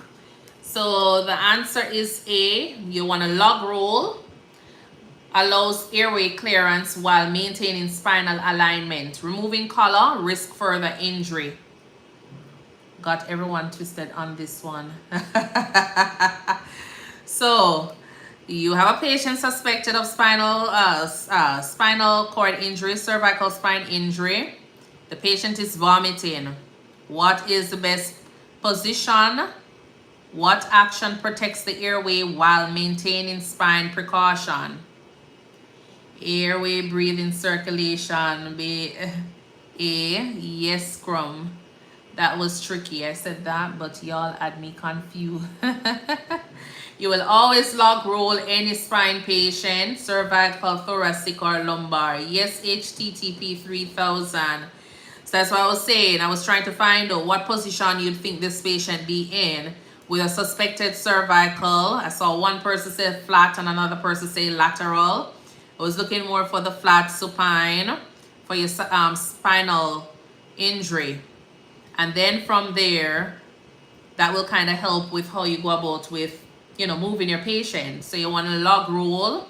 So that patient is still going to be in that flat position, that supine position. And you have your multiple folks with you. You log roll the patient and suction as needed. Can't make error because being trauma nurse for 7 years. The way to omniscient. Okay, nice. Welcome. All right, so you have to make sure you log roll the patient and suction. You never sit up because of dizziness. So is it only because of dizziness you're not going to be sitting up? So just think of it. You have a cervical, a patient that has suspected cervical spine injury. Is it only because of dizziness why you want to sit the patient up? Prevent aspiration, no spine, that would be compression, damage as well. Yes, so there's so many other things that could be happening with this patient. So it's not only about sitting up, because when you're thinking about sitting up, sometimes you're thinking more of like, you know, something cardiac going on, neuro going on. But just remember that this patient has, you know, a suspected cervical spinal injury. So you want to make sure you're not causing further injury to the patient because of that spinal cord, like compression or anything. Not just cause of dizziness, you can cause more injury to the patient. Suspected is the key word. Yes, never rule out severity of injury with a spinal. One wrong move can cause paralysis. Yes, and that's what you want to try to prevent. Always think about what is the worst thing that can happen to this patient. Is it aspiration or is it paralysis? Is it death or is it, you know, skin breakdown? Find out what it is that can happen, the worst thing that can happen, and then look for your answer and try to figure it out. And as I say, always go ahead and do your true or false on the answers, and then from there you move on. And removing the collar risk further injury. So if you need to open up that collar, find somebody else to help you with doing whatever it is. Make sure they're immobilizing the head, the neck, all right, while you fix that collar. So it's not a one-man thing. Don't play any superhero with, you know, your patients that have spinal problem. Not to escalate it further of spinal cord injury, compression, which compress respiratory area. Yes, cervical collar keeps alignment. Yeah, so that's very, very important. All right. A client with acute stroke develops worsening right-sided weakness. And remember, look at the words that they're using. It might sound simple, easy walk over, but look at the words. A client with acute stroke develops worsening right-sided weakness and decreased level of consciousness within the window for thrombolysis. What's the window for thrombolysis? What is the window? What's the time period we're looking at?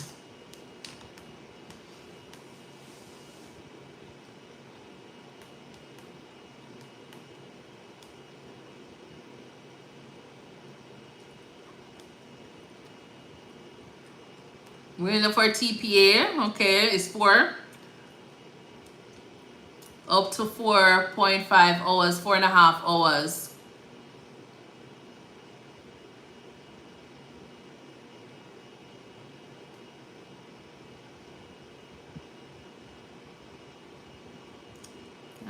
So up to 4 hours, 24 hours for, you know, when you have patients who have like large vessels that they need to take into consideration. So up to 4.5 is like their standard, but up to 24 hours is also taken into consideration.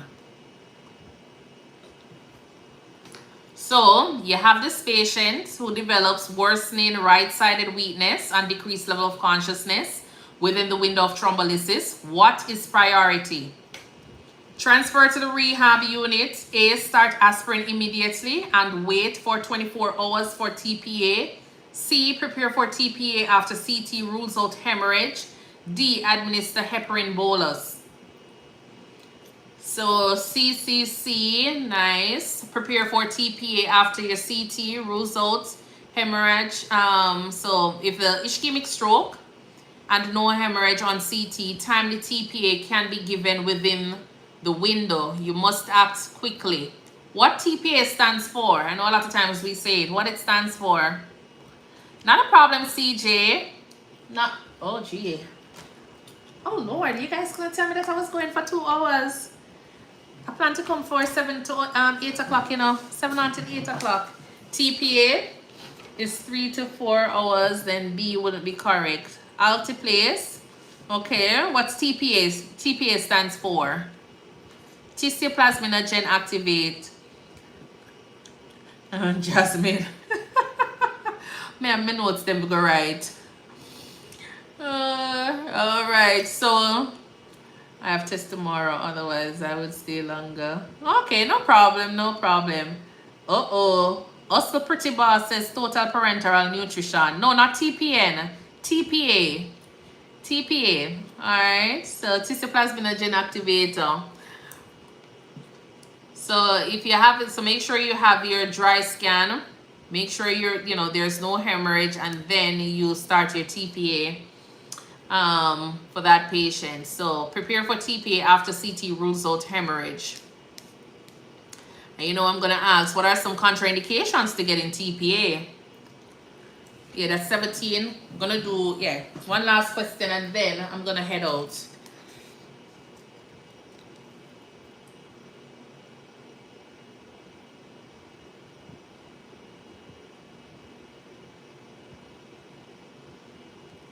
Active bleeding, okay, yes.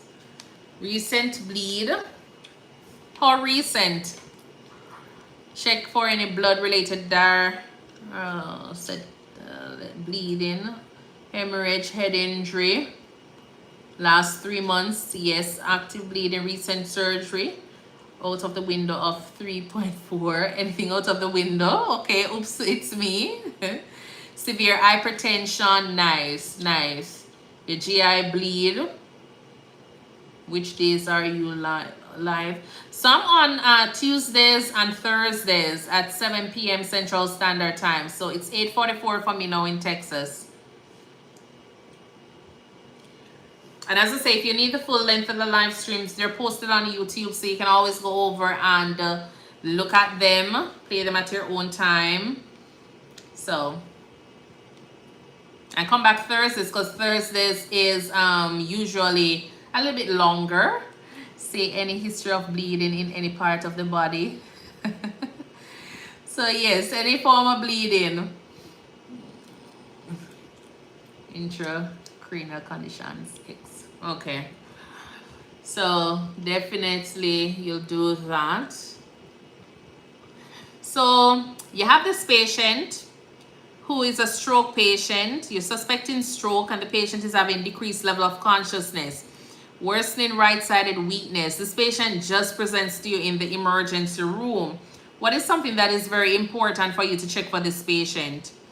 So you check if this patient is coming to you and the patient is having decreased level of consciousness. You're thinking about stroke. What is something that is very, very important? So so blood glucose. So blood glucose is very, very important. So yeah, we're gonna do all of those, the face, arm, speech time, CT scan. But before we do anything, we're gonna ask question, but what if the patient can't answer anything? What if the patient can't answer anything? So you'll have your little things there. Just think about all the different things that could be causing decreased level of consciousness. What can mimic a stroke? Things like that. So as I say, always think about a differential diagnosis. You have your patient in front of you, find out, just think of it. Okay, what is going on with this patient? How they were the last time you saw them. Yeah, but what if nobody is there with you? Nobody is there with you and this patient is there. And you realize that this patient is having stroke-like symptoms, but the patient is also confused. You want to go ahead and check your glucose because hypoglycemia can mimic your stroke, or so go ahead and get your glucose. Make sure that it's out of the way because you don't want it to be a case where we're running up and down all over the department trying to clear out CT, the CT room, and only to find out that this patient just needed a little glucose to wake up. So make sure you check the glucose. Glucose is good. You'll be running over to CT with the patient, but at least you'll still get your glucose check either on your way or when the patient is there. But at least get your glucose checked for this patient, and then from there move on. So first step, checking vitals, then go check glucose. So most of the time though for me is I'm gonna just stick the finger. So it's mixed in, but if I have the patient, I'm going ahead with getting that finger check. So while I'm riding and whistling with everything else, blood pressure is going, I'm checking that glucose. So definitely go ahead and do that for your patient. If the diagnosis of diabetes, I check. So it doesn't have to be a diagnosis of, because if the patient doesn't, Shannon, if the patient comes, if you see a patient, you don't know the history, you're going to have to still check it. So you don't have to have a history of diabetes and then decide on that. But you just know that hypoglycemia can mimic. So always go ahead, you assess the patient, you see that this is going on, do what it is that you need to do to kind of clear up certain things, rule out certain things. I would have checked vitals and then glucose. Okay. All right. So the answer for this one, a patient on TPN has sudden diaphoresis, tremors, and lightheadedness after pump failure. What immediate action should the nurse take? A, start an IV infusion of D10 or hang dextrose solution per protocol. B, reconnect TPN without checking labs. C, give oral juice if NPO, or D, check potassium level only. A, start an IV infusion of dextrose or hang dextrose solution. So A, because TPN can rapidly lower glucose, so dextrose will help with raising. So you're thinking that this patient is hypoglycemic. All right, so you want to go ahead and start your dextrose infusion to help with that glucose level, to help with reversing some of these things here. All right, reconnect TPN without checking the labs. You want to still go ahead and recheck your lab values, and then from there, give oral juice if NPO.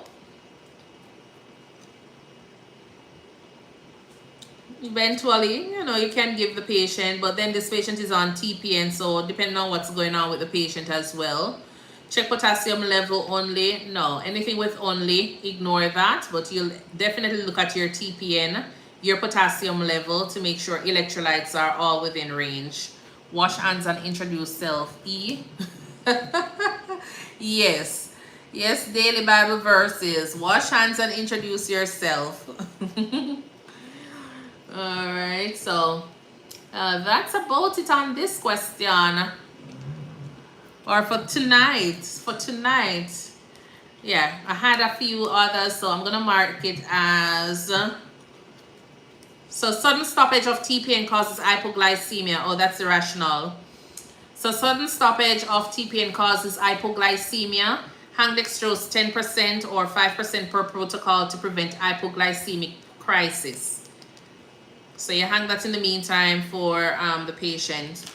So I am usually on Tuesdays and Thursdays at 7:30 to, not 7:30, 7 p.m. Central Standard Time. Not a problem, love, MDU. Just make sure you guys go ahead and subscribe to my YouTube page, please. I'm asking you, subscribe to my YouTube page and watch the live streams over there. So love, MD, I know you say you were late. Go over there. There's a lot of content over there regarding NCLEX questions that we've done before. Can we hang dextrose without doctor's order? So everything is gonna need a doctor's order. It's just that, what's the YouTube? It's ThinkNursing. It's one word. It's the same as my TikTok page here. So everything is gonna need a doctor's order. But what is the name on? ThinkNursing. ThinkNursing, one word, same as my TikTok name. So you get a teleorder. The doctor will eventually put in the order. When you have patients that are, you know, I've never seen a doctor screw or become upset because you gave something for, you know, life-saving. Yes, you give the patient some dextrose, or you do an EKG because you see that the patient is having chest pain and, you know, diaphoretic. No, they will put the order in. So but then again, there's always your protocols that are standing. You know, you have your standing orders. So always feel free to use them up, and then from there, because IPOs are emergency. Yes, and when you go onto the floor, you always have those protocols on the floor. So you're always gonna have your sepsis protocol. You're always gonna have your hypoglycemia protocol. So all of those protocols are on the floor for inpatient. In the emergency room, they still have, you know, the 1 and 2 little orders that we still work with.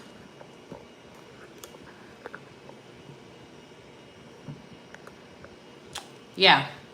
So always use the protocol from TikTok. Oh, Jazzy Woods. Welcome. Jazzy's over by TikTok. Oh, no, not TikTok, on YouTube. So go over there as well. All right. So go over to YouTube as well and follow the page and watch the videos. But I'm going to try. Let me know if you guys are interested in... But shouldn't we need to check blood glucose first prior to hanging dextrose? Yeah, but based on the patient here, if you realize the patient is hypoglycemic, you want to go ahead and do your dextrose push. And then from there, depending on what the protocol on the floor is, you'll go ahead and start your infusion. Thank you for the gift.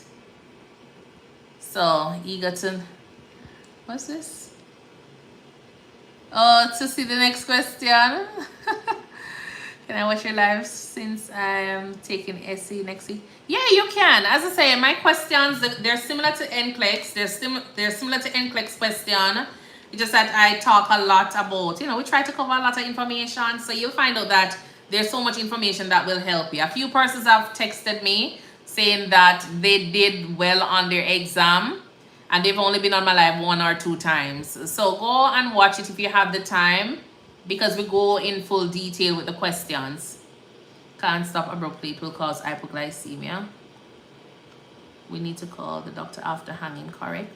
Yeah, in the meantime, a lot of times it will be something that, like probably somebody else. So it depends on what's going on. Because if I have a patient that is hypoglycemic, so for example, I check it and the glucose is 40, but the patient is still talking, you just activate your protocol and you give your medication. You can always call the doctor and let the doctor know, but I'm not going to disturb a doctor for a patient who is hypoglycemic, but the patient, you know, the mental status is good.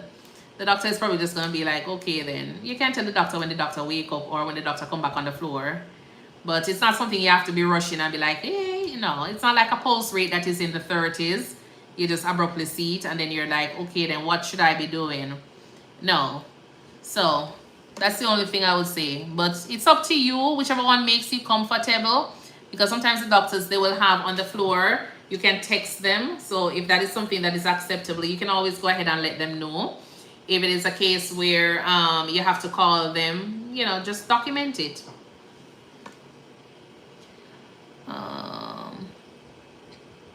But always, as I say, just assess the patient and then from there.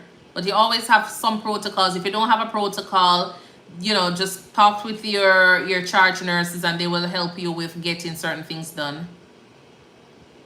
Not a problem, Miss Pretty. I'm happy that it was helpful. I hope your accent, I love your accent. I travel to your country frequently with my husband. Okay, nice. Yeah, from Jamaica. All right, daily Bible verses. Thank you. All right, so yes, so do join me on Thursday. If you're interested in doing some small study session, I'm working on that. Ari Kai or Erikai, yes, wagwan. So my first night and I have 100% confidence here. Oh, I'm so happy, Asan. I'm so happy. Yes, Thursday at 7 p.m. So it's Central Standard Time. So my time now is roughly 9 o'clock, 8:56. So I'll be on at on Thursday. And thank you for the follow, guys. And if you haven't followed us, go ahead and do so as well, okay? And then I will see you. How's everything with the hurricane down there? Are you worried about dengue? Oh, the news hype. So I'm concerned about all of those mosquito-borne, you know, disease.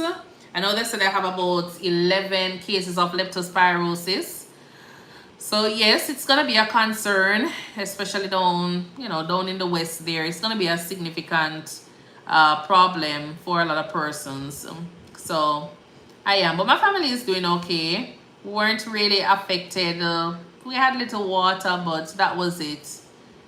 But I'm concerned about the entire western, you know, the western side of the country. I'm trying to see if I can go down for some volunteer service. So keeping my fingers crossed that I'll get one of those companies call me. One of them did call, but not call, they email. But I think the problem is, finding places to put persons, the volunteers. So that's the problem. So they had to do like a shorter list for the last trip that they did. So hopefully probably end the year or next year, you know, they're still going to be in need of persons. So hopefully by that time I'll be able to go down and work along with one of those volunteer groups. So, okay, bye, Tina.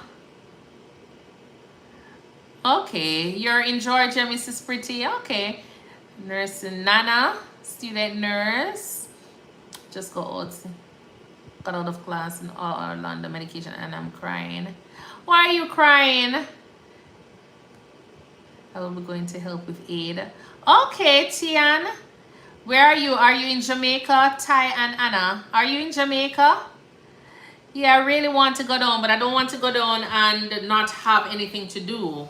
That's my problem. I don't want to be a case where I go to Jamaica and, oh, you're in Miami? I don't want to go down on my personal time and not have something to do when I get there. Because I know when I go to where I'm from, like traveling into like the western part, it's going to be difficult. So I want to be with a group that has some form of structure going on.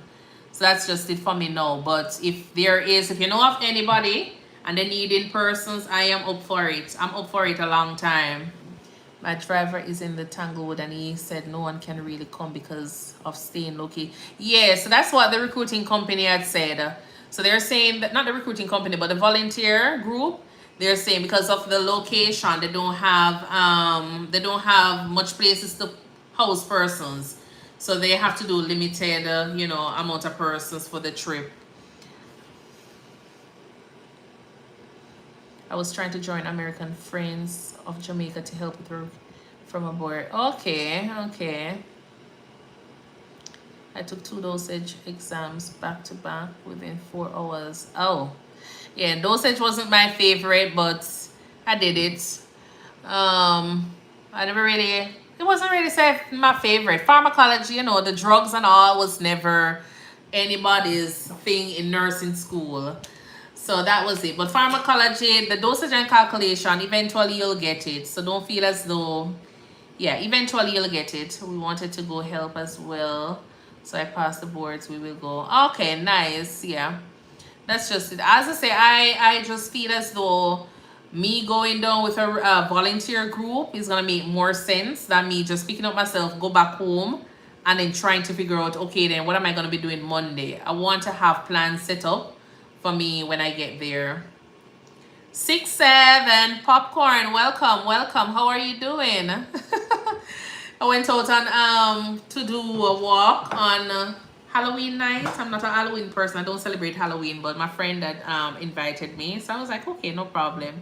So she was wearing 6, and her, her fiance was wearing 7, and I was like, what's up with this 6 and 7? And I tell you, we were walking in the community, and everybody was like 6, 7, and I'm like, what's up with this 6, 7? And everybody was like wanting to take a picture of the 2 of them. So I'm like, what's up with the 6, 7? And then even yesterday I was at the park with my little boy. My little boy is 7. He's 7. I was gonna say he's about 6, 7. But there was somebody there with 3 kids. They were probably around age like 3 to 6. And the only thing they were saying is 6, 7. And I'm like, what is going on? And then the mom turned to me and she's like, I don't know what's up with it. But yeah, not a problem, Mansoor. Not a problem. I'm happy. I am happy to be here. Yes. Uh-oh. You need some pediatric question. Okay, I'll look at some pediatric question. But then again, remember that pediatric, it's not going to be a lot of questions on the exam about pediatric. The bulk of the questions are going to be on your GI, endocrine, neuro, cardiovascular, respiratory. You'll have a few questions for peds. So it's not like a bulk of questions that are going to be coming from that area. It was only 5 questions on peds. See? And maternity. Yeah, it's the same. You'll find questions regarding like contractions, what do you call them? Decibels, all of those things. Yeah. I take my exit SC in 2 weeks. These lives help. I'm happy they do, Brit. I'm happy. Just make sure you send over your friends and let them come over and hang out with us while we study. And as I say, when I'm studying or when we're studying, it's not only for your NCLEX. It's to help you after NCLEX.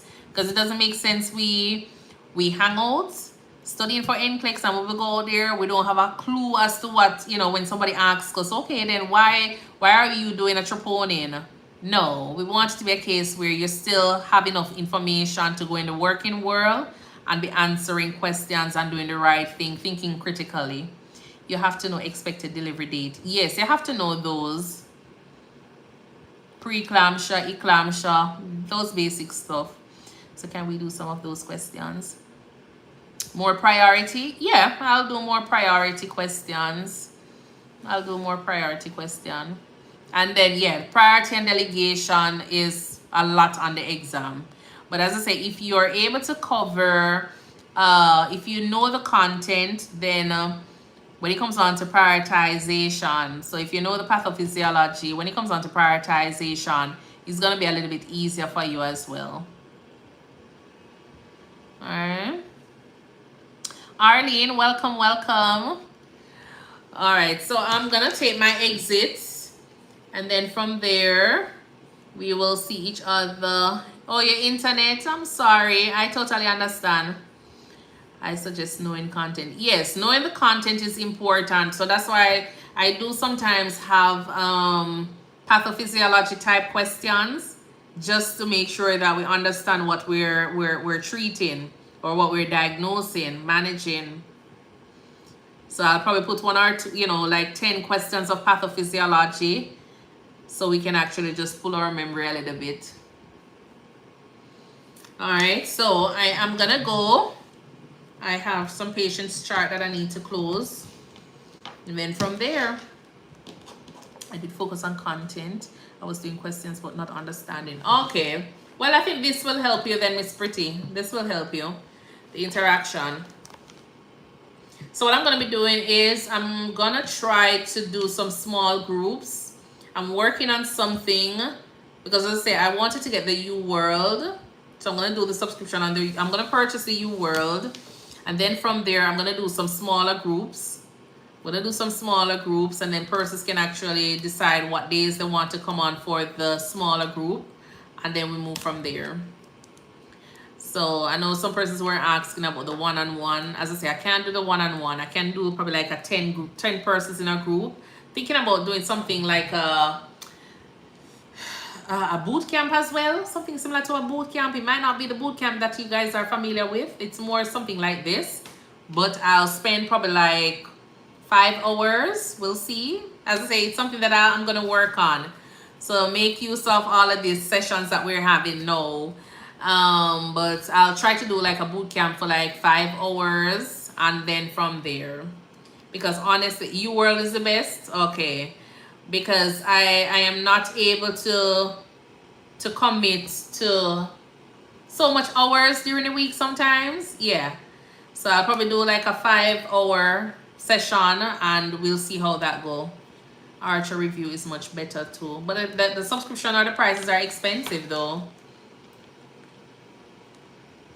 But either way, in the meantime, we'll do probably like 2 hours. I'll do the Tuesdays and I'll do the Thursdays for now. And then from there, yeah. And then from there, but at least we can say, all right, then we'll do 5 hours. We'll try to max out on a few questions and get as much information as possible from that live. Okay, nice. So I'll work on that. As I say, I'm thinking about getting the U World, because a lot of persons were saying the U World. And all right then, well, enjoy your evening, and thank you again for being here, and I'll see you on Thursday. I might pop up tomorrow, but it depends on how my evening goes. Yeah, it depends on how my evening goes. But I usually want to finish my notes because I don't want to bring them over into the weekend. Yeah, so that's just it. My weekends are a little bit lighter, but during the week I want to just pack in and get everything out of the way for the weekend. All right, so enjoy your evening now on TikTok here, and thank you guys for tuning in. If you don't follow yet, go ahead and follow the page. Go ahead and follow the page, and remember to subscribe to the YouTube page as well. All right, thank you KYM for the follow. All right, enjoy your evening now. Where do I exit?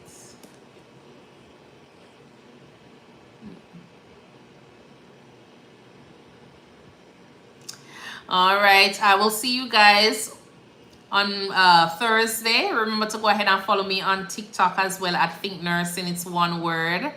And just invite your friends over. And if you haven't followed us yet or subscribed to my YouTube page, go ahead and subscribe. All right, until then, popcorn. I'll see you, Jazz. I don't know if you're still here. Francis, welcome. Thank you so much for being so interactive on the live. Really appreciate that. Skylar, thank you for the gift. And for everyone, oh, Unbroken, Wagwan. I don't know if you're still here. Can't bother with you, every time you come on my live, you always have something sweet to say. But the patients, yes, the patients are sweet.